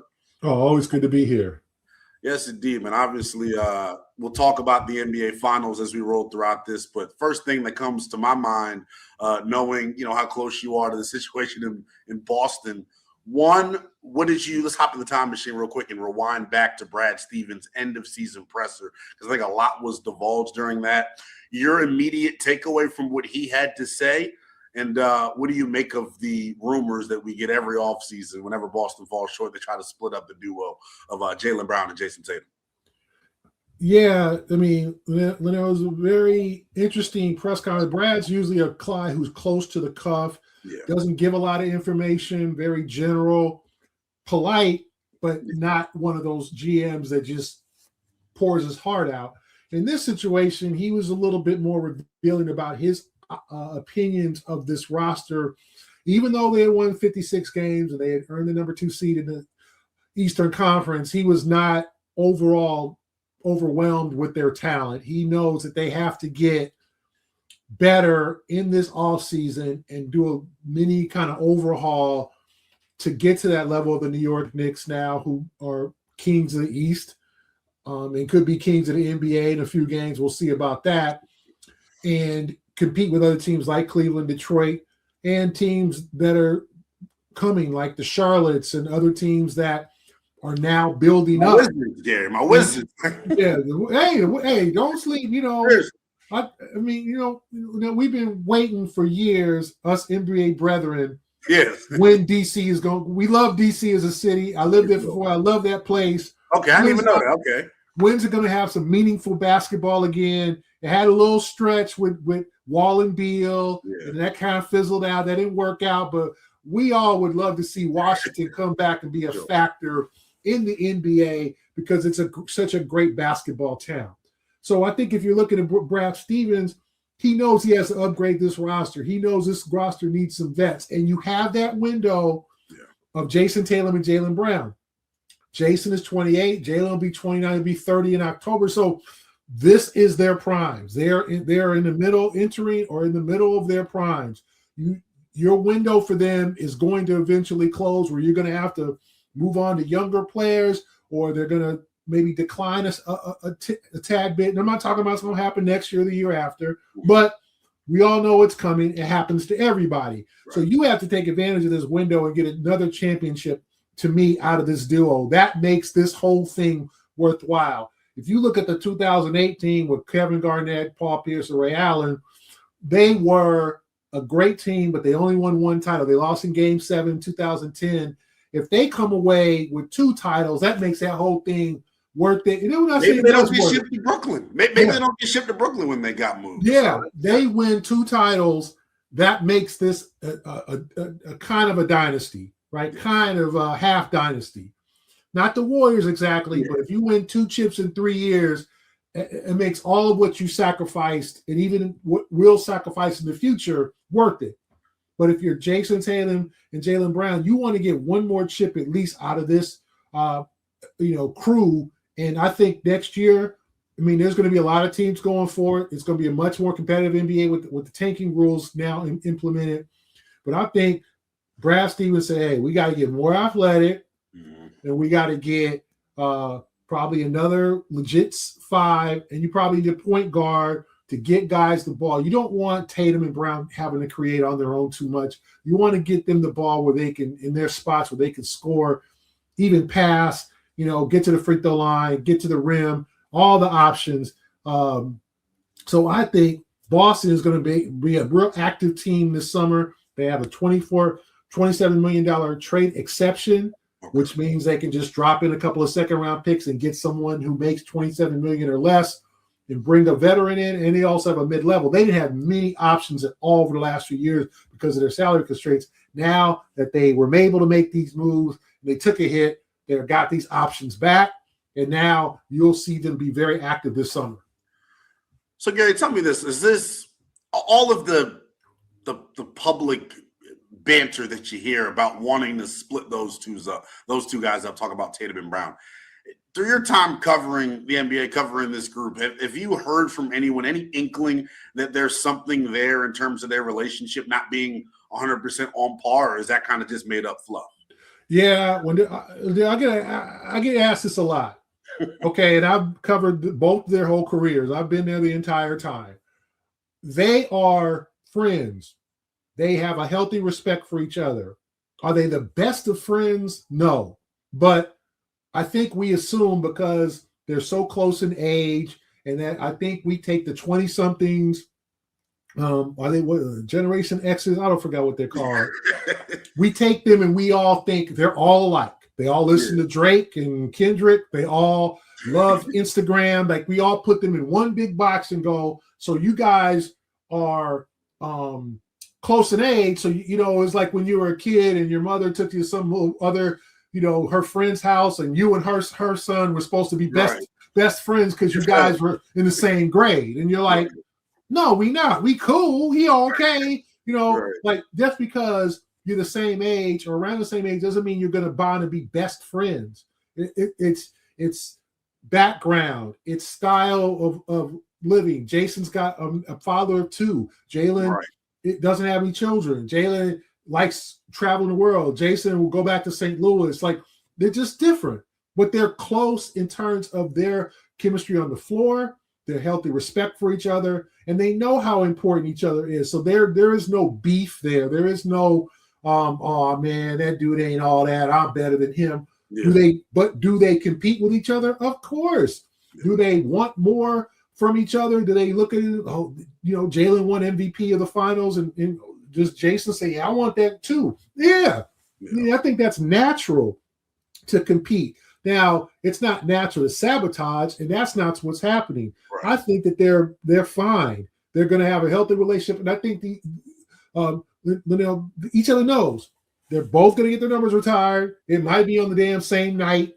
They're always going to be affiliated with each other, like in a smaller sense, like Pippen and Jordan.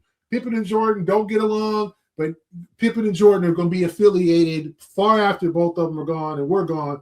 It's going to be Pippen and Jordan. If you say, me and my boy, we play Madden like Pippen and Jordan, people know exactly what you mean. Like I'm the man and he's man number two, or I'm number two and he's number, if you say Batman and Robin, what we're talking about. If you say Pippen and Jordan, you say Kobe and Shaq, how y'all bonded. They are going to be affiliated.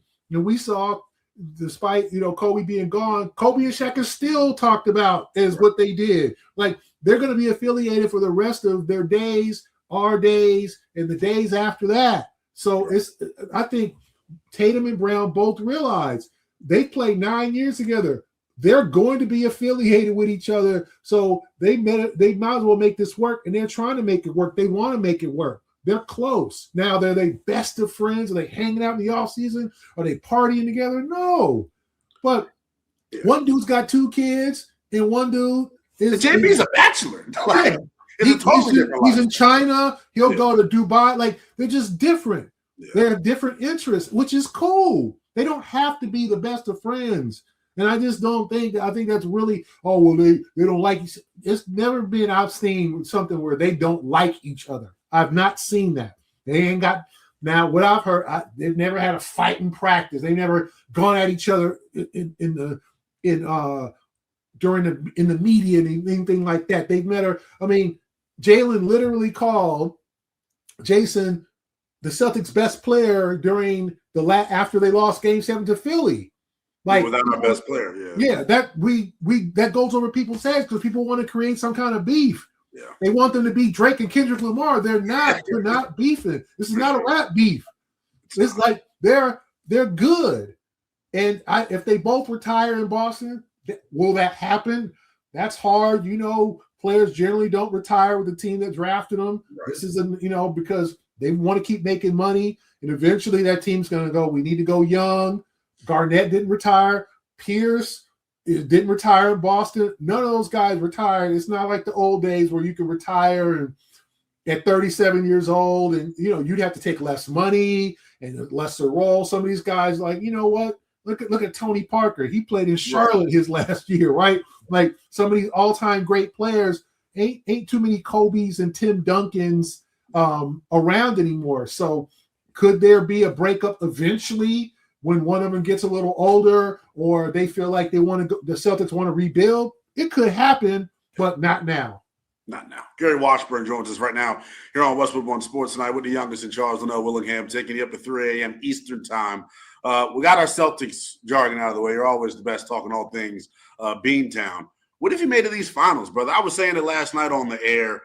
The adjustment to me that Mitch Johnson made, taking Wemby off of Karl Anthony Towns, I think totally changed, the defensive approach for San Antonio. It's been Karl Anthony Towns this, Karl Anthony Towns that. Only had, I think it was 10 points on 11 field goal attempts last night. Did last night change your opinion on this series, or do you feel like the rest of the country that all things are turning up next still? Well, that's a good question.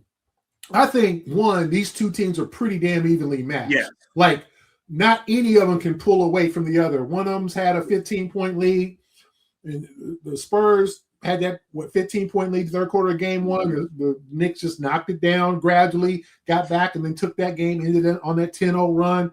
In game two, they went back and forth. Even last night, where the Spurs looked like they were about to punch, they punched first, jumped out to a 15-5 lead.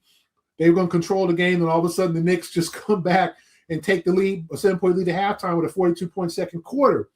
So these are two very evenly matched teams. It comes down to mistakes in the clutch. Yes. And I just think the Wemby pass against Stephon Castle's back, things like that, that is going to make the difference in this series. I do think the adjustment of taking Wemby off Cat was big. I also just think that there was a lot of Brunson ball handling. I don't think the Knicks are his best when they do it. And there's some guys, quite honestly, in that atmosphere that disappeared. Mikal Bridges, 1 for 5 in 30 minutes. Just blew my parlay last night, Gary. Yeah, I need a 1-3. Cat disappeared in their bench. Landry Shamit's been great in the postseason. He was 1 for 8. Deuce McBride missed both of his shots. Like, Jordan Clarkson was pretty decent. That's what I was saying too, Gary. For them to survive 10 random Jordan Clarkson points off the bench, that was pretty big. Because he kind of came out of nowhere, and all of a sudden he hit that kind of random three, and it was like, wow, maybe it's their night. But I think the Spurs should feel pretty good about things. Now you got to get another, but this team has won twice in Oklahoma City, so they can get another win in New York. Right. I think this game is really meaningful for the Knicks. You do not want to blow home court advantage and then go back to San Antonio. And then, okay, now we got to get 2 out of the next 3, probably, and we got to win at least 1 more in San Antonio. That's a lot. I think this is a big game for the Knicks, but to me, these are 2 evenly matched teams. I just think we're waiting for one team to emerge, and I don't know if that's going to happen. I think we're going to have 4, 5, 6, however, 7 very competitive back-and-forth games where it could come down like it has to mistakes in the last 3-4 minutes. You've seen a lot of basketball in your time. These young guards of the Spurs, Gary, continue to just amaze me. Castle 21, Harper 20. Just to not let the moment, that environment last night phase them. Castle 18 big ones in the first half and hit a key shot down the stretch. As important as Wemby is, how important do you think the guards are to ultimately what San Antonio is trying to accomplish here? Yeah, I mean, that's like the dream to have all those wings, Vassell, Castle, Harper, even Keldon Johnson, who I didn't think was very good last night, even though he led the team in plus minus. And for me, I thought that's the dream kind of combination you want is all those damn wings. You're eventually going to have to pay all those guys. I know. Lynnell, that's the thing. They might not all be together long. They might not be New Edition or whatever. They might not be together long, right? But I think those guys, especially Castle, are just fearless. Yeah. Like Castle just got that dog in. You can tell that. It reminds me of young Russell Westbrook, Gary. Yes, very much so. Very great comparison. And then someone like a Harper who finished 3rd in rookie of the year. I don't know if he was even 3rd. He might have been 4th, but 3rd in rookie of the year voting. Sure. And you would probably vote for him ahead of Knipple. And maybe he would take some votes away from Cooper Flagg. If you use the whole playoff. Yeah, if you use the postseason, because he has just been that type of great player for them. Like fearless. Will take big shots. Sometimes maybe take a little too many shots. Need some more arc on this three ball. Yeah. He take a couple too many threes, but he gets to the rim. He two-hand jam last night. I thought that was cool on Anunoby. So to me, they have all that talent. The Knicks are a great team, also play great chemistry. I'm fascinated to see how they respond to a loss. They hadn't lost in what they say 6 weeks. 46 days, something like that. Something crazy. And now they've got to come back from a loss. The atmosphere is going to be just as rampant, just as raucous as it was in game 3. But there's a lot of pressure on the Knicks now because now you don't want to go back to San Antonio tied. But I think the Spurs made some adjustments, but they're going to need to get more consistent, sometimes not turn the ball over as much and get steady play. Like they got to get better play to me from De'Aaron Fox. Yes. He's got to score a little bit more and be more consistent. He can't. He's 4 for 12, and then I'm just giving Dylan Harper his minutes. If I'm being honest, man. Just Harper's defense to me has probably been the most impressive thing. You mentioned them playing Brunson ball, as we like to call it, down the stretch. Another adjustment I saw Mitch Johnson make. They're picking him up full court, denying him the ball. He's not getting it till 15 seconds on the shot clock. And a dude whose game, is so predicated off of, him playing at his own speed, felt like they sped him up here in the first 3 games of this series. So, yeah, I mean, I think that's the way to play Brunson. Yeah. Brunson is a guy who he's a killer. I mean, I just love that guy's game. I mean, he has so many crafty moves. He's not the greatest athlete. He's not tall, but he just gets whatever bucket he wants because he's got the greatest footwork I've seen. You can look at guys like Kyrie and other guys with just that footwork. Brunson has that footwork, but they can get bogged down when he starts handling the ball and doing the dribble, and everybody's watching him, or he just throws the ball up, and then guys got to get their shots by putbacks. Right. When they move the ball and then they give him a chance to go one-on-one, and then 2, he had 8 free throws last night, but I think he needs to get to the free throw line 11, 12, 13 times. Like when he wears you down when you foul him because he does a pump fake. He falls a lot. He's a master faller, just like SGA is, and a lot of guys in the league are becoming master fallers. He can fall, and he's going to get the call. So I think with him, you got to make him work defensively. They did. He committed 5 fouls. He was a little bit of foul trouble. So that's why they had to use Alvarado and Clarkson in some of those minutes that might not have been the greatest because you had to bench Brunson. But I think if you let Brunson get you, he'll get you. So you don't want a situation where he's got to hit a bucket because he'll hit that bucket. You want to have enough advantage and enough space to where the game doesn't come down to him. Because I don't know if San Antonio yet has a killer like that. They got guys who will be, but Brunson's that guy. You do not want him the ball in his hands in the last few minutes. Not afraid of the shot, not afraid of the moment. Shoot your shot on the way out, man. Do you think New York closes or ends up taking the next game and winning this series, or do you have a winner here? I guess I know you said you think it's gonna be back and forth. I agree. If you had to shoot your shot on one team, though, pulling this out, who you got? I'm going to take the Spurs in game 4. I think they found something. Well, I do think it's going to be a 7-game series. I think it's going to go back and forth. And these are 2 very evenly matched teams, and I think that's exactly what we're seeing here, that no team is going to be able to pull away. Maybe fatigue. We'll see what is important, the fatigue in Wembanyama after only having 1 day off. How much fuel will he have for game 4? Now, the rest of the games are 2 days off, full days. So, right. That was the key thing. They did get 3 days. Maybe that's they got 3 days. And so we'll see what happens and how much energy he has for game 4. But I got to give the Spurs the edge right now because I just think they found something. They're a little bit more athletic. And the Knicks didn't play a terrible game. They weren't great, but they still scored 111 points. They lost. So, the Knicks can't just go and complain about the free throws. They got to go in and make some adjustments. They got to get the ball in Brunson's hands in certain spots, but not all spots. And they need more out of Bridges and Cat. Yeah, I hated the complaining, by the way, post game from Mike Brown. He's better than that. They got to get Jalen Brunson going too, man. As many assists as he has turnovers in this series. Gary, we appreciate you as always, my friend. Thanks a lot.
Yes, indeed. Western One Sports Night continues with the youngest in charge, Lynnell Willingham, taking you up to 3 a.m. Eastern Time. Appreciate a guy, Gary Washburn of the Boston Globe, joining us top of the 1 o'clock hour. If you missed any of that conversation, we'll have the podcast up for you when the show goes final.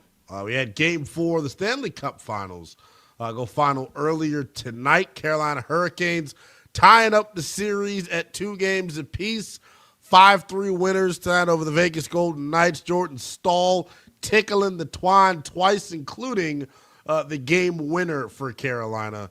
That series tied to 2 games apiece, headed for a pivotal Game 5 coming up on Thursday from Carolina. Super duper excited to hear our guy Josh Graham's thoughts on that. The NBA Finals in full swing as well. We'll get you a full-scale preview of Game 4 of the NBA Finals coming up at 2:20 a.m. Eastern Time. And in about 13 minutes, we'll let you hear from Spurs point guard Stephon Castle. He's pretty confident going into game number 4 tomorrow night in the Garden. I want to stay in the NBA here for a second. The MVP of this league, Shai Gilgeous-Alexander, I thought had a phenomenal year. I thought he was very deserving of winning the MVP, and I think the season that we saw him put together was one of the best seasons we've ever seen out of a guard in the history of this league when you take into account the efficiency and just how deadly he was as a scorer throughout the course of the year. Despite that, Oklahoma City, as we know, came up short in the Western Conference Finals against Victor Wembanyama and the San Antonio Spurs. And when I look ahead at OKC, the future of this organization and the moves that they make this offseason, it's probably the most pivotal offseason in recent memory for the Thunder. They got some big-time decisions to make, but the bottom line is, I think, rightfully so, I trust Sam Presti, as I consider him to be, arguably the best executive in all of pro sports. Damn sure the best executive in the NBA, but I think you can make an argument that he's maybe the best executive in all of pro sports when you think about just the shrewd moves that he's made to build Oklahoma City into a real, sustained contender in the Western Conference, man. Like, they are here, not just for a good time, but for a long time. Oklahoma City is going to be a force to be reckoned with within this Western Conference for at least the next 5 to 6 seasons. The thing that's fascinating to me about this OKC group, I think there are a lot of unique personalities, and as we'll talk about here in a second, financially, this is why this offseason is so important. Financially, Sam Presti and company are going to have to make some difficult decisions and, figure out who they're bringing back and, who they're not going to ultimately move forward with. I thought his end-of-season media availability, talking about Sam Presti, was very insightful. He gave some thoughts on the future of Chet Holmgren, somebody that was very much under the microscope coming out of that Western Conference Finals performance. He also went to bat for his point guard, Shai Gilgeous-Alexander, who we know has been the subject of flopping allegations all year long, so much so that folks even tried to discredit him for what he accomplished this year, winning his second consecutive MVP. Here is Sam Presti talking about the scrutiny that one SGA deals with routinely.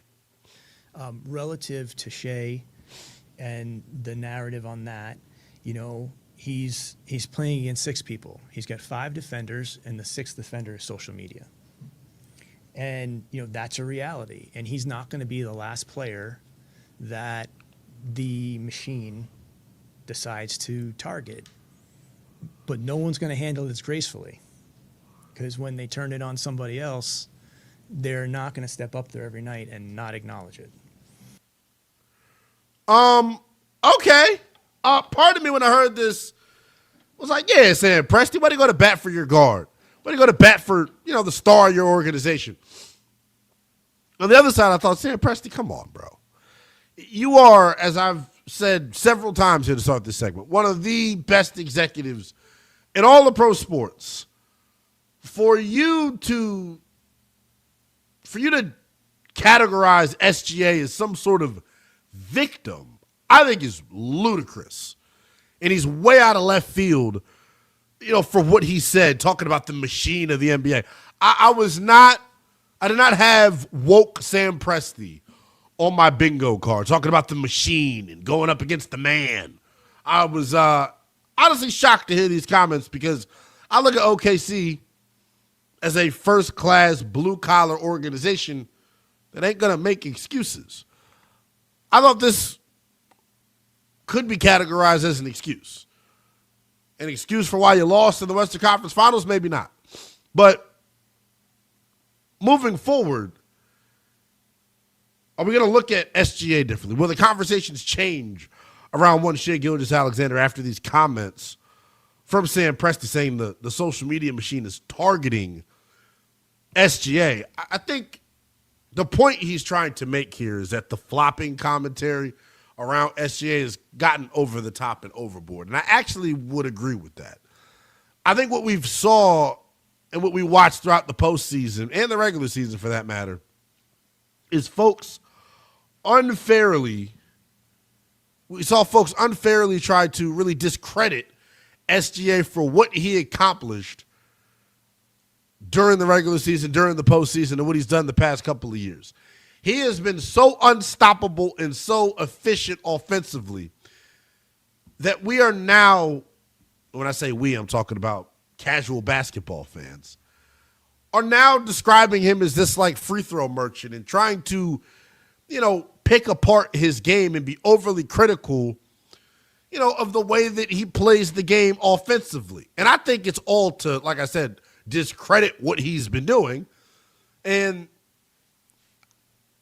I think we're afraid, is the right word, of just how good SGA actually is. I said it a couple of weeks ago, and you all, looked at me and called into the show and acted as if I what did you say, Denton? Acted as if I punted a baby outside of a church when I said that SGA is the best guard we've seen since Michael Jordan. And you all went, what about Kobe? What about Steph? Statistically speaking, SGA first guard since Michael Jordan. 4 consecutive years of 30-plus points per game on 50-plus% shooting. Hadn't happened since Michael Jordan. So I said what I said for a reason. I think Sam Presti's point, well, I don't like him saying it at the podium in a postseason recap presser. He's kind of right. I think the commentary on SGA and the commentary surrounding flopping is kind of gone overboard. And I think it's funny when the old heads talk about flopping. Oh, this is why I don't like today's day and age in the NBA. And this is why the league is not what it once was. And this is why I don't watch. And this is why Jordan's to go. Everybody flops. They've been flopping for years. Charles Barkley said it last night on the postgame show, on the pregame show rather, when Adam Silver joined. Flopping in anything that's new? Why are we acting like SGA is the first guy to flop? I think it's disgusting how overboard some of the conversation is going. And part of it is some people are afraid. Some people are afraid of the new. Some people are afraid to usher in a new superstar. Whether you want to give him his credit for it or not, Shai Gilgeous-Alexander is one of the top 3 players on the planet. Without a shadow of a doubt. Whether you think he's a flopper or what did Gary Washburn say, a faller, whatever.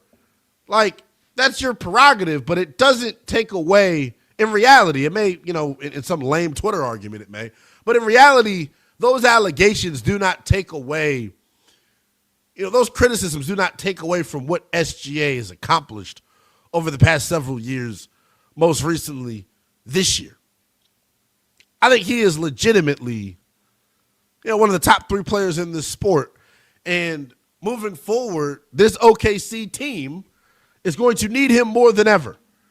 The Thunder and what they have to deal with coming up here in 2026 is fascinating from a team building standpoint, just where they're at right now, man.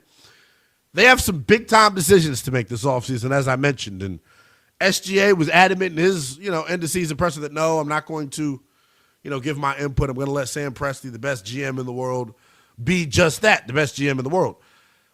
The biggest question probably facing Oklahoma City right now is, are they going to re-sign Lou Dort? He's got a team option, or they've got a team option for him at $18.2 million. From a salary standpoint for OKC, next year you're going to see, and this kind of happened to the Warriors, and we saw it, we've seen it happen to champions over the past several years. It's happening to the Celtics right now. When you win and you got to re-up dudes, the new salary cap restrictions and the introduction of the second and third apron has really made it difficult to build a sustained contender and team build, right? It should be easy for the Thunder to say, yeah, hell yeah, we're bringing back Lou Dort at $18.2 million. But they've got a younger, less expensive Cason Wallace who can step into Lou Dort's spot and fill the exact same role at a cheaper price to where maybe you don't have to pay, into the luxury tax. But that decision is a tough one that they've got to make, because he is a big part of the glue in the fabric, of this OKC pseudo dynasty that we've seen over the past couple of years. Man, he has been as important as anybody in terms of their resurgence here. So that's the biggest question. Are they going to bring him back? Here's the adjustment, and this is where I think the conversations get fascinating if you're Presti.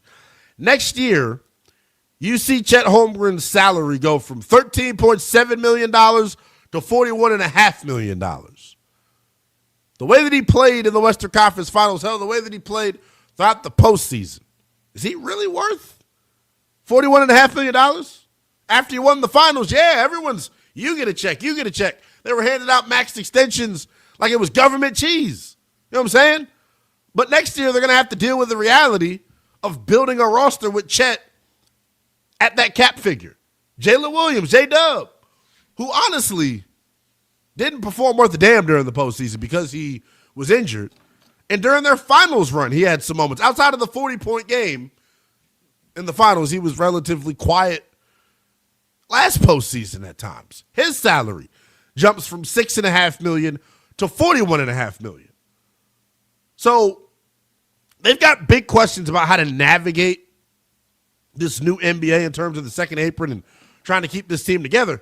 I wonder if you're Oklahoma City, do you consider moving on from one Chet Holmgren or Jalen Williams? Do you feel both of those two dudes, now that you've got more data, do you feel both of those two dudes are worthy of being there long-term on max deals? We're not really talking about Jalen Williams when we had this conversations. It's more of a Chet Holmgren talking point here, because you're seeing it right now in the finals, and they saw it for 7 games during the conference finals. Victor Wembanyama isn't going anywhere. And right now, if I'm saying Presti, I got to get somebody that can help me contain his big ass over the next decade. I don't think Chet Holmgren is that guy. I don't know exactly, how Sam Presti feels about Chet Holmgren. He spoke glowingly about him at the end of season presser, but that's in front of a microphone, in front of the media, like behind closed doors when he's injected with truth serum. Who knows how he feels about one Chet Holmgren? I do know this. OKC entering the most pivotal offseason of Shai Gilgeous-Alexander's career here in terms of how do they continue to retool this thing on the fly while dealing with the financial restrictions that come with being a perennial contender the way that they've been. 310-840-4910 is the number. We'll get back into the National Football League coming up in exactly 20 minutes about Vic Tarfur of The Athletic going to join the program. We'll get his thoughts on our lead story of the night.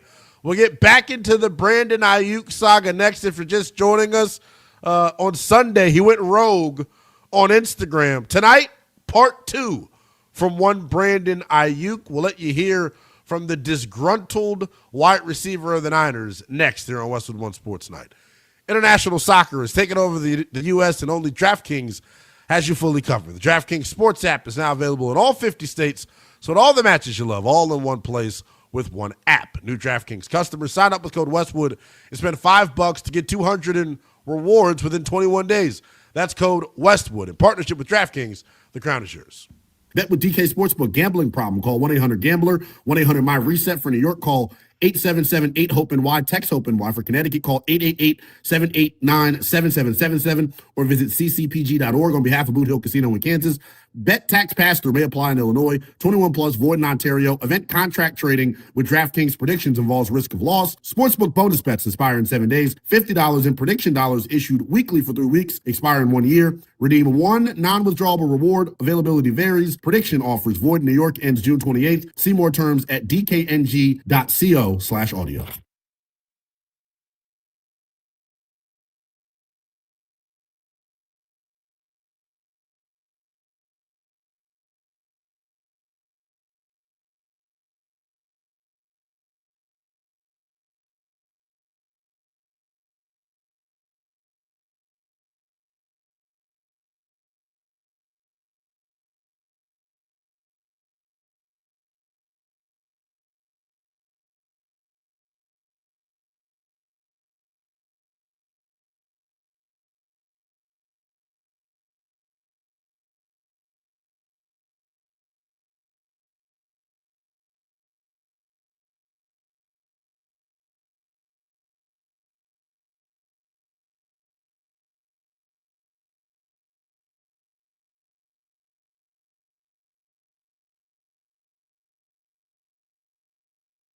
Yes, indeedy. Still kicking it with you as we take you coast to coast here on Westwood One Sports Tonight.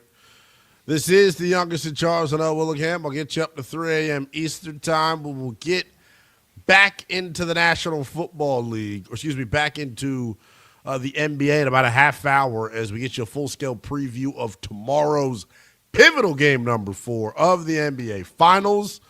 And the San Antonio Spurs looking to tie this series up at 2 games apiece. Spurs young point guard Stephon Castle with some pretty interesting comments about what he expects to happen in game number 4. We'll let you hear from Castle coming up in exactly 30 minutes. Vic Tarfur of The Athletic going to join us in about 12 minutes, top of the hour, as we get his opinion on our top story of the night. 49ers wide receiver Brandon Aiyuk continues to get mouthy with the Niners on social media. This situation has been fascinating. We saw his first cryptic message get sent out on Sunday via Instagram. Mike, I don't know if we got that ready and available, but I do want to let the listening audience hear where this started. Now, initially, throughout this offseason, Brandon Aiyuk has been pretty hush. He has been pretty hush on the whole situation between him and San Francisco. We've seen him posted up with Commanders gear on. We saw him post a Commanders football the other day. Sunday, we finally heard from Brandon Aiyuk. He had this to say about the 49ers. Dealing with, like them kids and they don't get picked for the basketball game at the court. But they the ones that brought the ball. So they like, all right, y'all don't want to pick me? I'm taking my ball. I'm going home. Boys, little boys. Or like when your kid, he got this one toy, but he don't really know how to use it correctly. So somebody else about to pick it up and play with it. And they're like, oh yeah, this shit litty. And they're like, wait, hold on, that's my toy. Boy, little boy. Man, stop running from the belt. The belt coming. You scared, they scared. The truth is they scared. They know how I get. They gonna say, oh yeah, BA did this, BA did that, BA did, that shit allegedly. But what they not gonna say is BA suck at football because they know how I get. And they running from that belt that's on the way. It's inevitable, it's coming. Stop running. Stop being a female dog. Stop being a female dog. Stop being a little cat. Being a little cat. And stop running from the belt. Yeah, that was what rocked the football world on Sunday, and it left a sour taste in a lot of people's mouth. It has led to a lot of people, questioning the mental sanity of one Brandon Aiyuk, people saying that he's got CTE, people saying they're concerned about his mental health. The bottom line is with this Brandon Aiyuk situation, I think he is a super disgruntled employee. This relationship has been piss poor, dating all the way back to the summer of 2024, where he signed that 4-year, $120 million extension. He has earned $48.1 million since then, but has made it clear to San Francisco that he no longer wants to play there. The question is why? How did we get to this point between Brandon Aiyuk and the San Francisco 49ers? I believe those contract negotiations got contentious, and I think that's where the relationship began to fracture. I think after he tore his ACL and refused to rehab under their terms and conditions, that's when things really went AWOL. And now Brandon Aiyuk is on the reserve left team list. He was put on the reserve left team list in December after he stopped showing up to the facility. And now a staring contest is going on. Brandon Aiyuk, I believe, is going to show up to training camp for the 49ers to try and force their hand and make them cut him. Earlier this evening, though, we heard Aiyuk go back to the internet and continue to pop it at the San Francisco 49ers. He had this to say about San Fran. And another thing. And you another know why thing. they really mad, though? They mad because they stupid. They dumb. They mad that they paid me $50 million in 8 months and then voided my guarantees for 2027. And I'm about to be on a new team in 2027. They mad at they selves for real. Niggas acting like they mad at me, but they mad at they self. Man, the caption on this video is low ad boys laughing emoji. Mad that I was young, turned, and paped up. I dropped like 10 whips on they little ad. I don't know exactly what Aiyuk means by this. I do know this. The San Francisco 49ers currently have a black eye over their organization, a dark cloud over their organization because of this distraction that they refuse to rid themselves of. I don't know what's taking so long. I don't know how much longer this is going to drag out, but the Niners have come out and said it. Brandon Aiyuk, for damn sure, has played his final snap as a member of the Niners. The question is now, where does he play his football next, and how long does it take for him to find a new home here? But as we stated earlier, like, I think San Fran clearly not totally in the wrong. Neither is Aiyuk. But allowing this to drag on as long as it has, I think it's a bad look for the organization, and we'll see. Training camp's the next key date. That's the next time we should have some major action on the story, unless Aiyuk takes to IG again before then. Vic Tarfur out of the Bay Area going to join us. He covers the NFL for The Athletic. We'll get his thoughts on the latest with Aiyuk and the Niners next on Westwood One Sports Night.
Final hour of power coming right at you here on Westwood One Sports tonight with the youngest in charge, Lynnell Willingham, as we get you up to 3 a.m. Eastern time. What a show it has been. Top stories of the night. We'll start on the ice. The Carolina Hurricanes tying up Stanley Cup Finals at 2 games apiece. They were 5-3 winners. Jordan Stahl lighting the lamp twice, including the game winner tonight for the Carolina Hurricanes. That series now tied at 2 games apiece as it will travel to Carolina coming up on Thursday for a uber pivotal game number 5. We talked about the NBA Finals a little bit as well. We'll get you a full-scale Game 4 preview coming up in about 19 minutes. But right now we go out to the guest hotline. For the first time this show, we find our pal Vic Tarfur, who covers the National Football League for The Athletic. Vic, a lot of news coming out of your neck of the woods. You can give Vic a follow on the X app at Vic Tarfur. A lot of news coming out of your neck of the woods. As a Commander fan, Vic, I'm just ready for the Niners to cut Brandon Aiyuk. What did you make of his 2 social media posts here in the last 72 hours, sending shots at the Niners? Well, the first one I couldn't quite figure out what he was saying, but the second one I got pretty clear. I guess he's calling the Niners stupid for paying them all that money, which I think is not quite argument you want to make if you're a player, right? You want people to pay you, not to question why they gave you so much money. So clearly he's frustrated. I know Commander fans want him to be there, but it may still be a while. I'm not sure the 49ers are in any kind of rush to let him go free. Yeah, this situation is fascinating to me. I know you've covered the NFL for a while. Is there anything comparable to this in recent memory in terms of, a player sacrificing that sort of money the way that Aiyuk has here? Yeah, I mean, people want to compare it to Antonio Brown. That was kind of a different kind of breakdown, I think. That was more of a mental break. I think Aiyuk was weird where he just kind of stopped showing up, just kind of stopped coming to work, stopped rehabbing, didn't really communicate. I think the 49ers, had to move on at some point, and they did. Now they're just like, you know what? Really don't have to cut you until September, so if a team wants you, they can trade the 7th-round pick for you. And otherwise, why would we help you out or help out a team that wants you? If they want you, they can pay a price. So I think it seems petty, but I also think it makes kind of sense because there's really no reason to help him out or help out the Commanders and do him a favor by cutting him if you don't have to. Vic, the thing that has been fascinating to watch play out in the course of public opinion on social media is everybody is taking the side of the organization, not trying to justify any of Brandon Aiyuk's actions, Vic, but does part of you think, well, why is he acting like this? What happened to this relationship throughout the course of those negotiations back in the summer of 24 that have us now at this spot?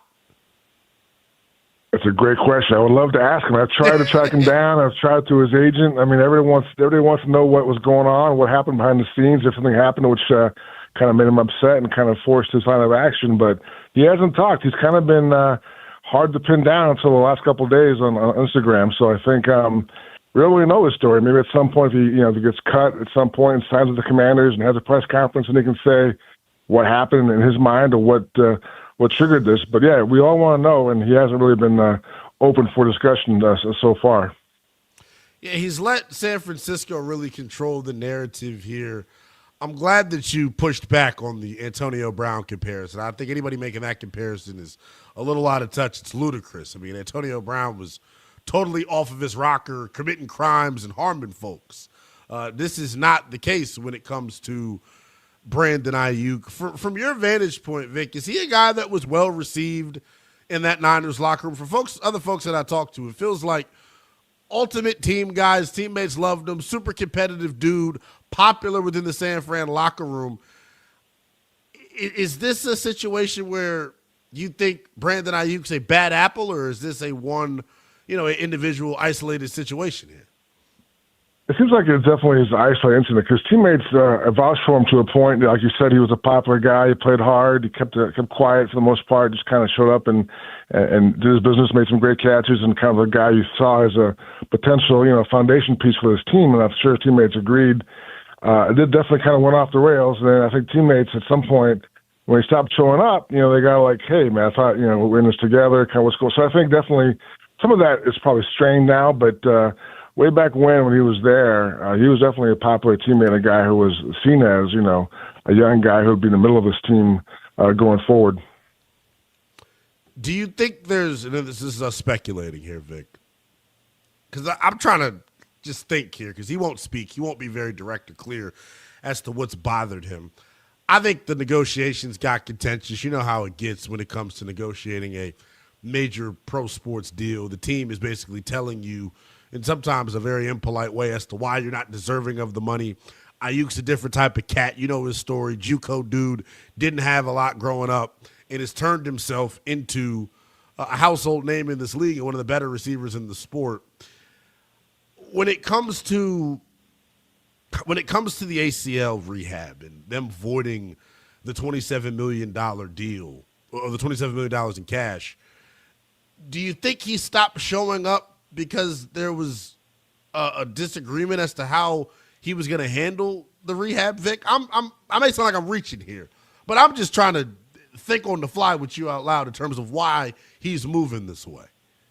Yeah, it definitely is weird because, like, at the beginning of last year in training camp, obviously he was still hurt, but he was there. He was on the sidelines, you know, playing catch. He was kind of getting better. You could see him making progress. There was one game, I think it was maybe the last preseason game, maybe it was the opener, where he actually was on the field pregame catching passes. Okay, he's actually, they're saying, you know, maybe week, who knows, you know, week 7, week 8, maybe it's possible, but it seems like he's on the right track. And then, you know, you don't really see a guy who's injured if once the season starts. You kind of use in the background, like training with the trainers. You know, where you can't monitor what he's doing every day. And all of a sudden, you don't see him as much in the locker room. Like, hey, what happened to you? And he like start to wonder what's going on, and they're not really talking about it. And turns out he hasn't been there. So just kind of it was definitely they were counting on him at some point. They thought like he was a guy who'd come in, you know, at some point halfway through the year, 2/3 of the way through, and be a key piece for a team that actually was making a push. You know, it showed last year they got pretty far despite the injury. So he was the guy they were counting on until he wasn't there. So I don't know exactly what happened in his mind or what triggered him to stop coming and showing up and returning phone calls. But these are all questions I'm dying to ask him, and hopefully someone will ask him at some point, and we'll get past all the Instagram, you know, deciphering and figuring out what the hell he's talking about and know some real answers. Vic, what do you think is next in this saga? Well, it's weird. It's weird because, you know, they had, you know, OTAs recently, and if he just showed up, I mean, it's really kind of in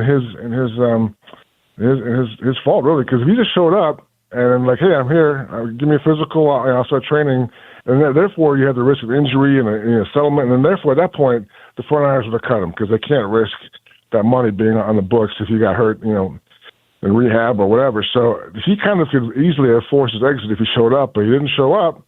And now there's no more access or appearances until training camp. So there's really, again, they're in no rush to do anything. They don't have to. And I think he clearly wants to go to the Commanders. I assume they want him. So the price is 7th round pick. You know, it seems like not a big deal, but again, you know, Brock Purdy was a 7th round pick, so there's some value there if you can get one instead of just cutting a guy for nothing.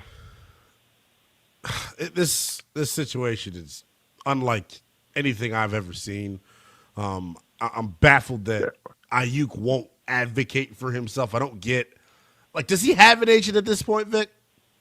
It's a great question. He technically does, but we've tried to talk to him. He hasn't been available. So there's rumors he may not have the agent anymore, but no one has said that, you know, verbatim. So another big mystery in this whole thing. And you mentioned how it's such an unusual thing because guys will usually walk away from $20 million. That's usually not something people do. So, I mean, it is a weird, unprecedented situation. And I think the 49ers are kind of like, you know, it is bizarre, and they'd love for this chapter to end at some point and have them, you know, not have these Instagram posts. But at this point, there's no real reason for them to cut them until they have to. Do you have any insight as to why they canceled this mandatory minicamp, Vic? And do you think it has? I have theories, and my theories are that with Brandon. No, that's a popular thing. I think Commander fans are pushing that narrative also. But to me, they're an older team, right? They had a lot of injuries last year.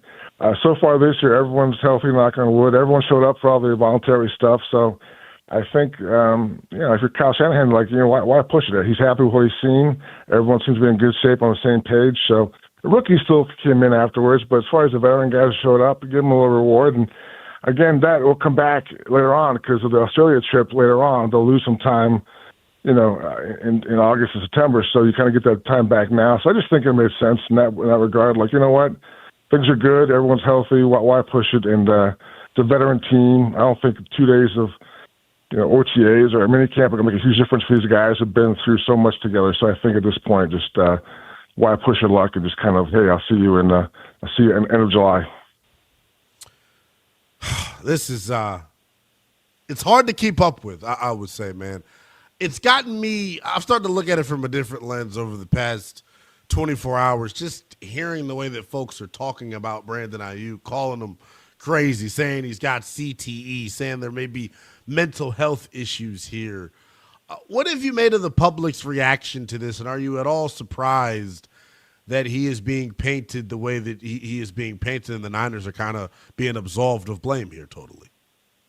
No, I'm not surprised. I mean, obviously, having social media, you can't really, people won't make whatever assumptions they want to make and whatever. And so, and the guy, today's post was okay. I guess it kind of made some sense. But the first one about the belt and they're going to get the belt, and that's hard to figure out what he's talking about. So if you're fans, you're kind of like, what, this guy's lost his mind. And again, who knows? But I think it's just so hard to judge or kind of really know what guys mean on Instagram posts. They're just, obviously, you wanted to vent, and the first one wasn't as clear as this one. So, again, people are going to take the team side and this kind of thing because the player clearly did something no one can really fathom. He walked away from a lot of money, which the regular Joe at home is going to that guy's nuts. Yeah. You can't walk away from $20 million. So I get it. But, again, I don't take social media reactions or Twitter too seriously these days. Senior NFL writer for The Athletic, Vic Tarfur, joins us right now here on Westwood One Sports. Now let's get into some real football items. We were talking about Kyler Murray versus J.J. McCarthy earlier. I don't know if you caught Kyler's comments after the OTA session today saying, hey, the biggest hurdle that I've had to overcome in learning this offense is not getting the reps. Are you surprised that this is being played out as a true quarterback competition in Minnesota, Vic? I think you have to paint it that way because you drafted McCarthy so high and they were so positive about what he brought in last year, all that game face stuff. Like when he won a game, like that crazy face, he's so cool. But clearly he's not what they thought he was, and that's why they got Kyler Murray. So you can't just give Kyler Murray the job. You have to make him seem like you want it in competition, which he clearly will. I mean, there's no way he can't beat out J.J. McCarthy. So I think it's all just posturing at this point. I don't know how good Kyler Murray is going to be, but clearly, he's definitely a better quarterback right now than J.J. McCarthy is.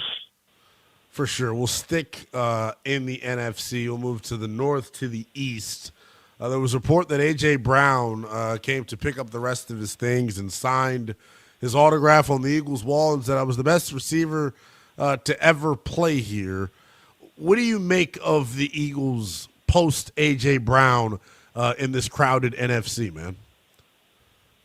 Yeah, it's fascinating because, I mean, he's clearly a top talent. So to get rid of him, clearly something was wrong. We all saw that over the last few years. I don't know what happened with him and Jalen Hurts, but clearly something happened. There was a falling out. They're not on the same page, and the offense play calling also was bad. So they had to make a change. They can't get rid of Jalen Hurts. The coach ain't going to quit. So A.J. Brown's the guy that has to go. And again, he's probably health-wise and body-wise not what he was a few years ago. Maybe there's some wear and tear. So I'm curious how that goes. But as far as the Eagles go, they had to make a change.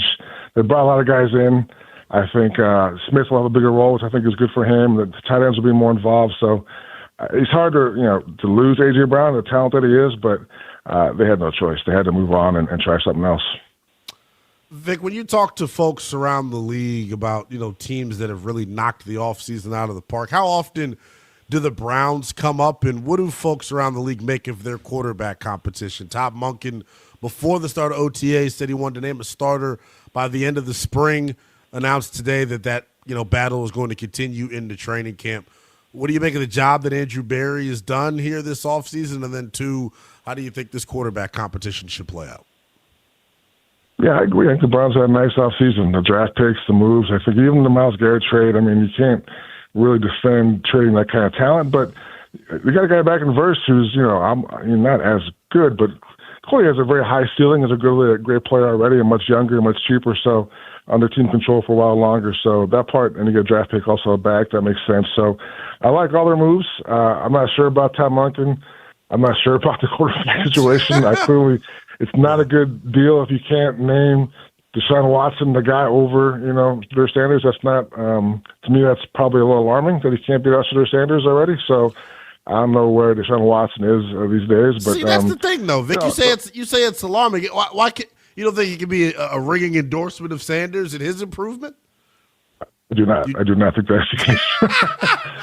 If I could be wrong, maybe I'm wrong before, but I would be surprised. But again, who knows? I mean, I think, Deshaun Watson is a fascinating, obviously, case study. All that he's gone through the last years, off the field, on the field, and where he was once regarded as they called him Michael Jordan. That was the comparison at one point. Yeah. So it's a little. We'll see what happens, but I have to imagine at some point he'll beat out Shedeur Sanders, and we'll see what he has left. Vic, I'm gonna be straightforward with this, and I know it's probably murky waters for you because this was your colleague. Do you think Mike Vrabel is the head coach of the Patriots and on the sidelines in Week 1, or could you see a scenario in which he potentially steps down as a result of more things that could potentially come out with that situation? Yeah, I think he'll be the coach. Gotcha. Vic Tarfur joins us at The Athletic here on Westwood One Sports Night. I have to be selfish and ask you about my beloved Washington Commanders, Vic. I was out there today at OTAs, and no Terry McLaurin, no Antonio Williams on the field today, but Jayden Daniels looks to be in full command. Any shot of them bouncing back to the upper echelon of the NFC after a strong offseason here?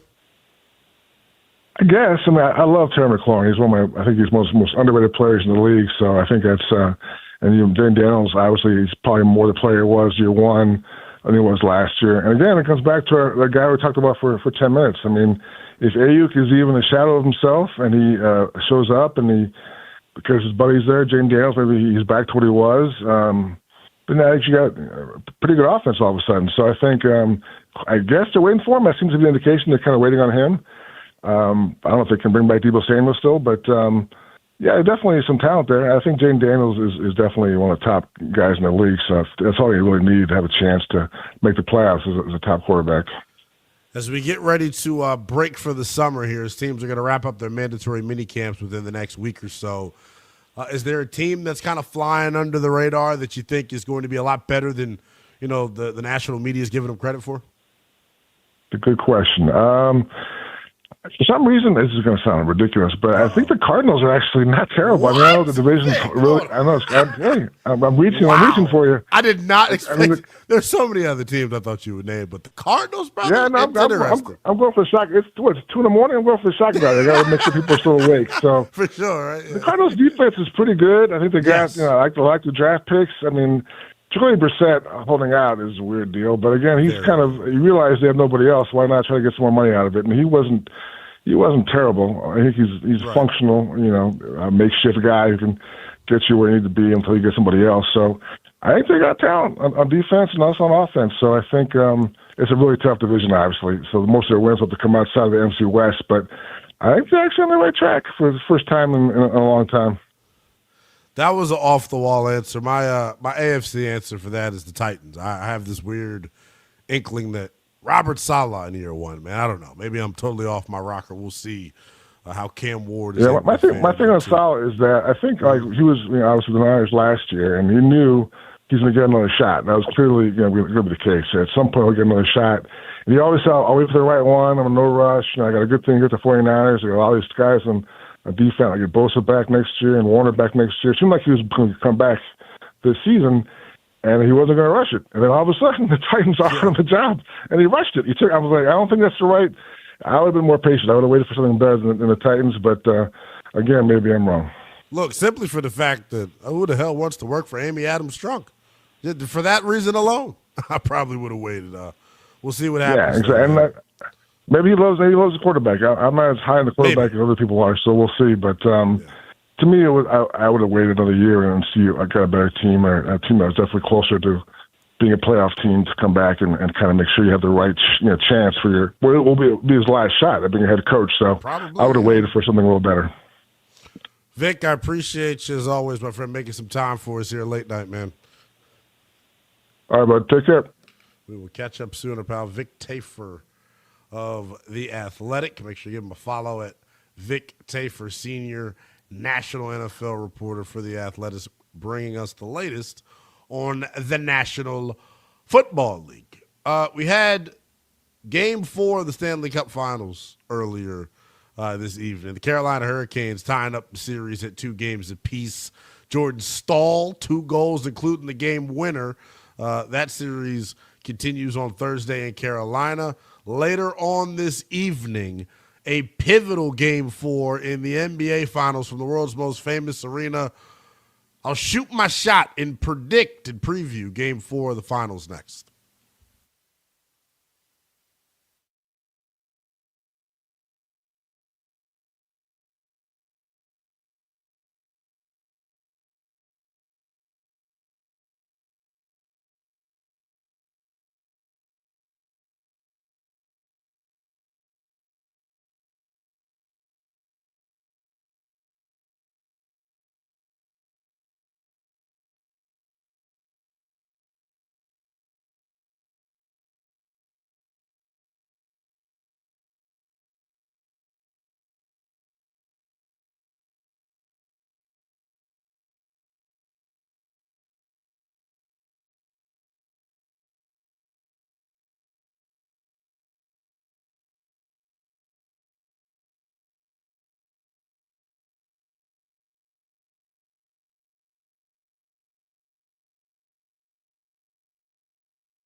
Here I am. About a half hour left to go in the program as we take you coast to coast here on Westwood One Sports Tonight. Lynnell Willingham rocking out with you. I got Mike behind the glass taking your calls at 310-840-4910. Mike, whatever song you just played coming back from break, ow, is what I wanted to say. That's how you jam us out to wrap things up, brother. There we go, man. Could you imagine, like, talking over an instrumental for the entire show? It's a horrible thing to do, and we probably should cut that. Let's cut that out. But great song, nonetheless. Great series going on in the NBA Finals as the Knicks and Spurs lock horns again. Once again later on tonight for a pivotal game number 4 from the world's most famous arena. If you joined us last night, you know my thoughts on this. I told you so, right? San Antonio was bound to bounce back last night the way that they did because it's what they've done all postseason long. It's who they've been all postseason long.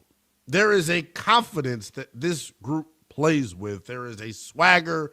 I'd even take it as far as to say there's a chip on their shoulder that they have. And after hearing the entire country root for and glaze the Knicks over the past several days, San Antonio took it personally last night at the Garden and ultimately came up victorious 115-111. A big reason as to why they came up victorious was the play of one Stephon Castle, 21 years of age.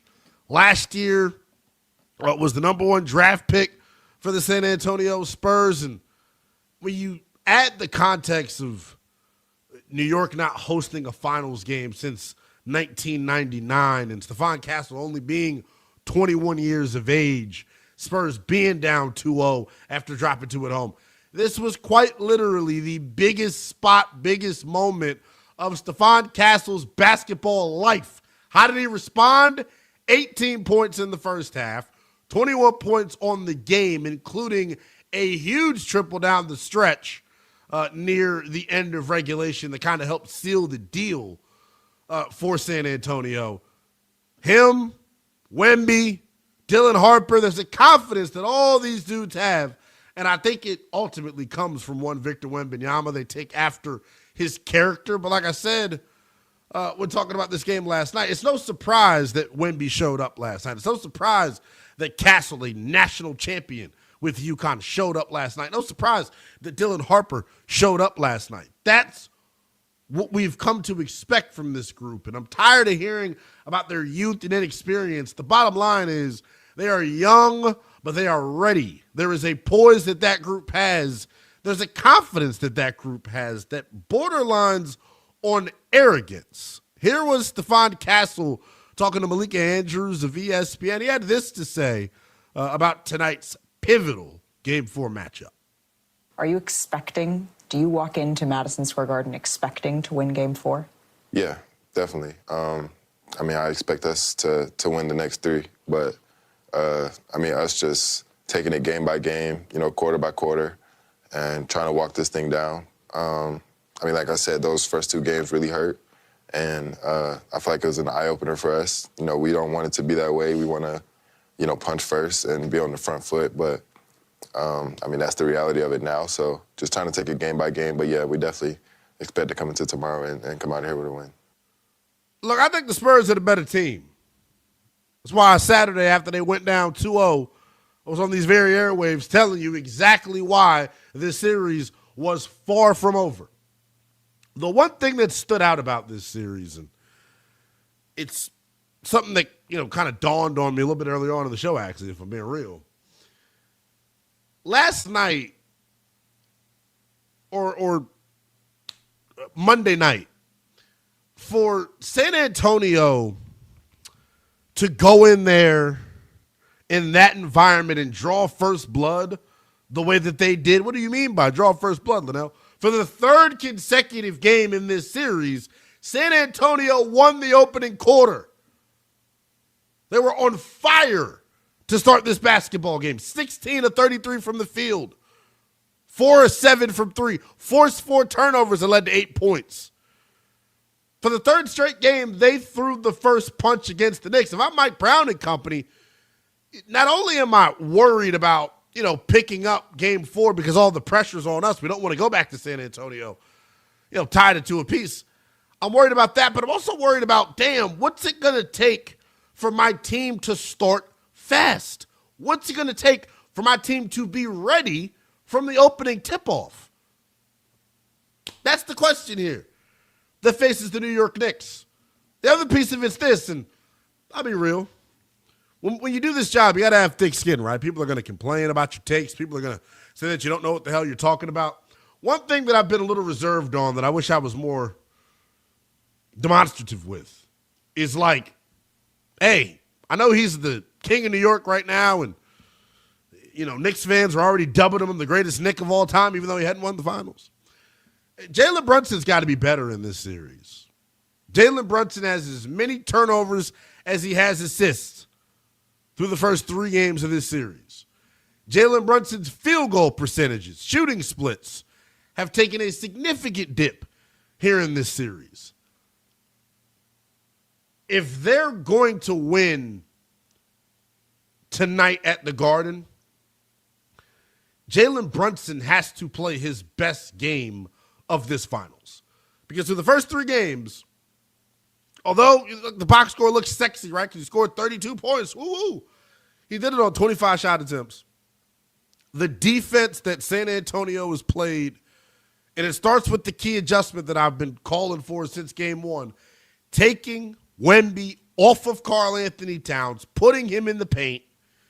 It took Cat totally out of the contest yesterday, as he had 11 points on 10 field goal attempts. The other adjustment that was made was the full court pressure that we saw deployed from San Antonio. Stephon Castle, Dylan Harper, Champagnie at times taking turns.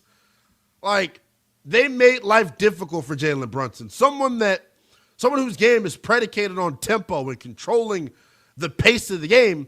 When you press him full court and he's not getting the basketball until it's 14, 15 seconds left on the shot clock, he is then sped up and forced into a bad look. We saw a lot of Brunson ball last night. We know it. That's not the formula for the New York Knicks. That's not the reason, that they're in this spot right now. The other guys, quote unquote, have been huge. They have been.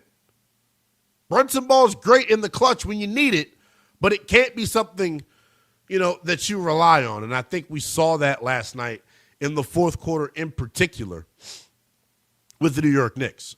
I expect San Antonio to tie this series up at 2 games apiece tomorrow. And I expect the pressure to be on the New York Knicks. Donald Trump ain't in attendance tomorrow. You can't blame Uptown Don if you lose tomorrow. You know who they'll try to blame, though? And we talked about it last night. Mike Brown, his bitching and moaning about the officiating at the podium post-game was laughable. But, how are the Knicks going to respond? I'm more anxious to see New York's response than I am to see how San Antonio deals with the success, because I believe in the mental toughness of San Antonio. They had to win 2 in a row, including one on the road in Game 7, to advance to this point. So they're ready and, fully capable of the moment. They're not going to shrink or succumb to the pressure. You know how I describe San Antonio, man. They say pressure either, bust pipes or makes diamonds. The Spurs ain't no damn Cubic zirconia. This is real, what we're seeing from this group. They continue, to give a middle finger to the narrative. And I expect them to continue to do that tomorrow night. The X factor for tomorrow night and the big adjustment that needs to be made, I'm at the point now, and I've felt this way really dating back to the Western Conference Finals. Mitch Johnson, the heir apparent to Greg Popovich, the new face when it comes to the bench on the Spurs, the new head of the snake in terms of that culture there in San Antonio. He's got to make a difficult decision tomorrow night that may not be popular amongst some of the veterans, but if the team knows what's best for them, they'll deal with it and they'll follow the lead of their coach. If I'm Mitch Johnson, De'Aaron Fox comes off the bench tomorrow night. If I am Mitch Johnson, I take De'Aaron Fox out of the starting lineup for the first time this postseason. Right now, Dylan Harper is the better player. I don't know if Foxy's still feeling the, impact of the ankle sprain that he had. Right now, though, Dylan Harper is the better of the two players, and the way that he has rose to the occasion all postseason long, the defense that he's playing on Jalen Brunson, that's really the biggest difference, right? Because I trust Foxy with the ball not to turn it over, but he can't hit the wide side of a barn, can't get downhill because I think the ankle's jacked up. For Harper, the offense is impressive. Yes, getting downhill. He dunked on OG Anunoby last night. That was great. The difference, though, and what's been most important and most impressive from Dylan Harper and why I would start him to later on tonight in this pivotal game for is the defense. It is the defense. Now, he's playing starter minutes. But, man, maybe you create a little bit more cushion. If it's at a 32 minutes, it's 40 minutes. We'll see what happens here, but I like San Antonio coming up later on tonight. We got a vintage performance out of Victor Wembanyama, 32 points, 8 boards, 6 assists. I talked about the difference from the first half in Game 2 to the first half in Game 3. Wemby had just 4 shot attempts and 7 points in the first half in Game 2. Last night, 15 points in the first half, and he was uber aggressive from the outset. Wemby and the Spurs knows what it takes. They know the formula for success. The question is, will they be able to replicate it tomorrow night, or later on tonight, rather, in hostile territory as they try to tie the NBA Finals up at 2 games apiece? I'm ready for it, man. I am. The pressure's on the Knicks, though. And I'll continue to say that till I'm blue in the face. The pressure is 110% on the Knicks. And, the more and more, the deeper that this series goes, I think the pressure will, mount even more and continue to go even more to the side of the New York Knicks, man. A treat of a series, though. I will say that. And I'm happy for the fans. Maybe tomorrow, because there's no Donald Trump in attendance, you'll get that real watch party crowd outside of the Garden. And maybe, just maybe, that energy seeps into the world's most famous arena and gives New York that extra jolt that maybe they need. But Brunson's got to step up tomorrow. Cat's got to step up as well. Let's do this. It's been a great show. Talked about a lot. Let's do what we do best. Put the show to bed next with our guy Denton Day as we wrap this bad boy up here on Westwood One Sports Night.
You're at the Big Voice Guy. This is Westwood One Sports Tonight. I am Lynnell Willingham, and I love this song. 310-840-4910 is the number if you want to chime in before we put this bad boy to bed here tonight. What a show it has been. Appreciate you all chiming in on the phones the way that you always do. I'm excited for the finals later on tonight, man. We get the Kang and North Kakalaki back in the saddle. I'm sure we're going to talk plenty of Carolina Hurricanes tomorrow.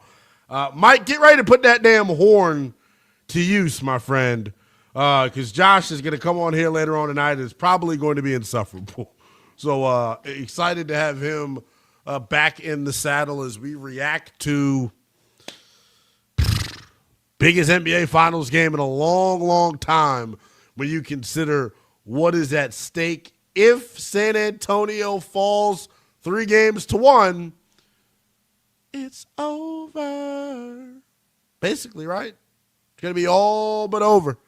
Unless San Antonio can channel their inner 2016 Cavs. But who knows? Who knows with that one, man? I'm excited to see Wemby, though, once again in the pressure cooker. I'm excited to see these youngsters once again in the pressure cooker. And then, you know whose response I'm most eager to see? Karl Anthony Towns, man.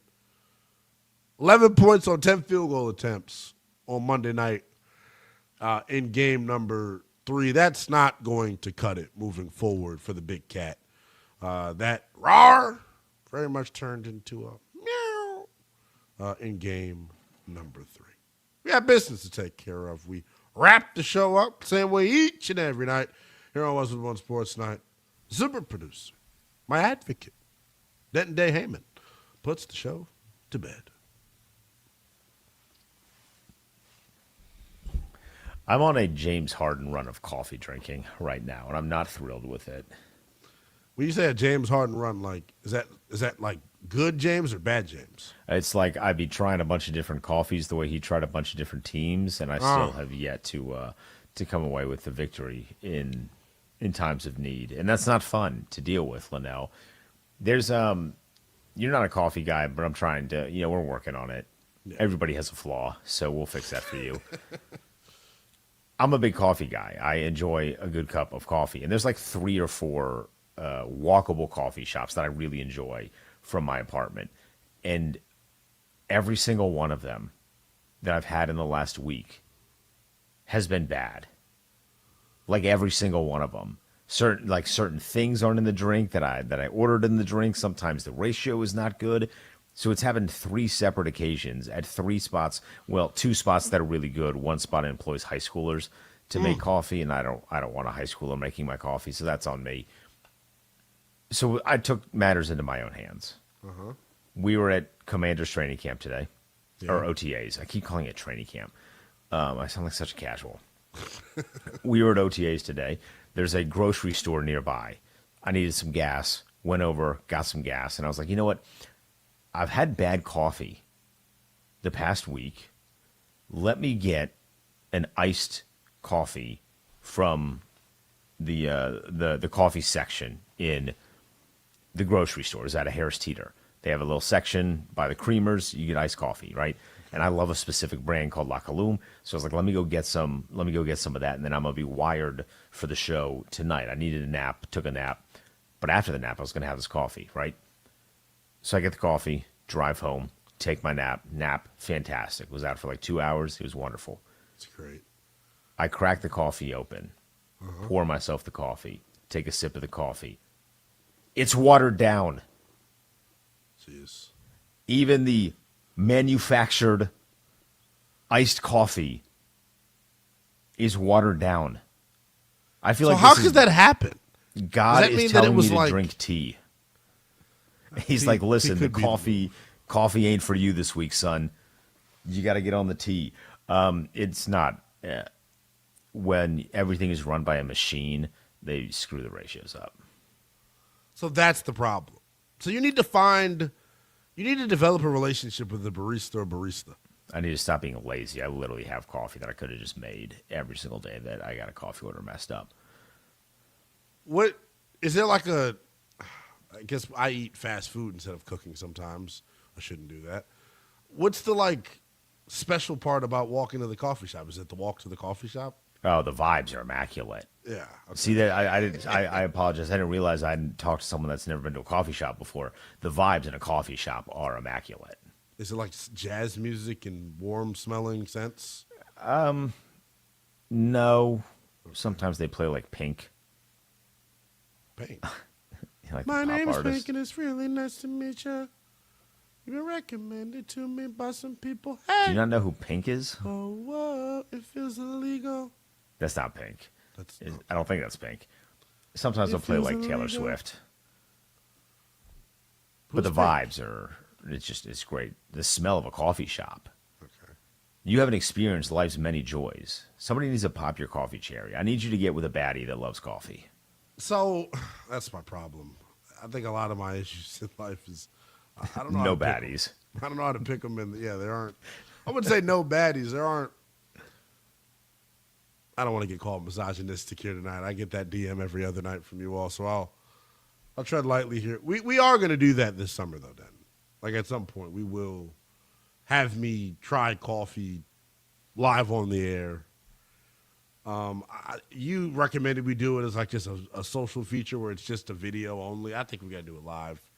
I think we got to do it live. I think we got to get sales to get on this. I need every major, coffee chain in America to send us Keurigs, and we're gonna make your apartment's just bombarded with separate Keurigs. Yeah, I know, right? Like, you have we're just 8 gonna try it. Keurigs.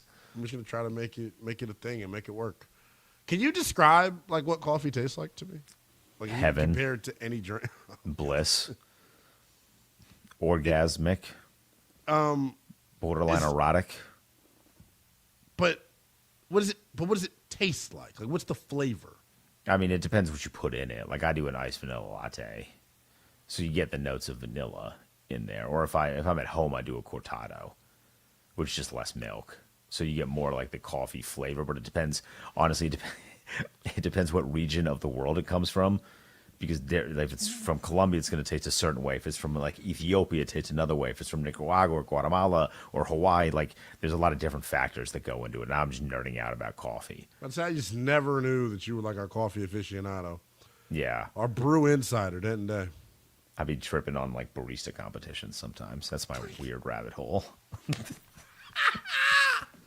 And Kevin Love likes to watch Larry Bird highlights stoned out of his mind. So we all have our weird vices that we get into. My weird vice is coming to do sports radio with you all nightly. We appreciate you all being here with us tonight. Thank you to Mike. Thank you to Det and Dave. Thank you to Vic Tarfur. Thank you to Gary Washburn. The Drake Toll Show is next.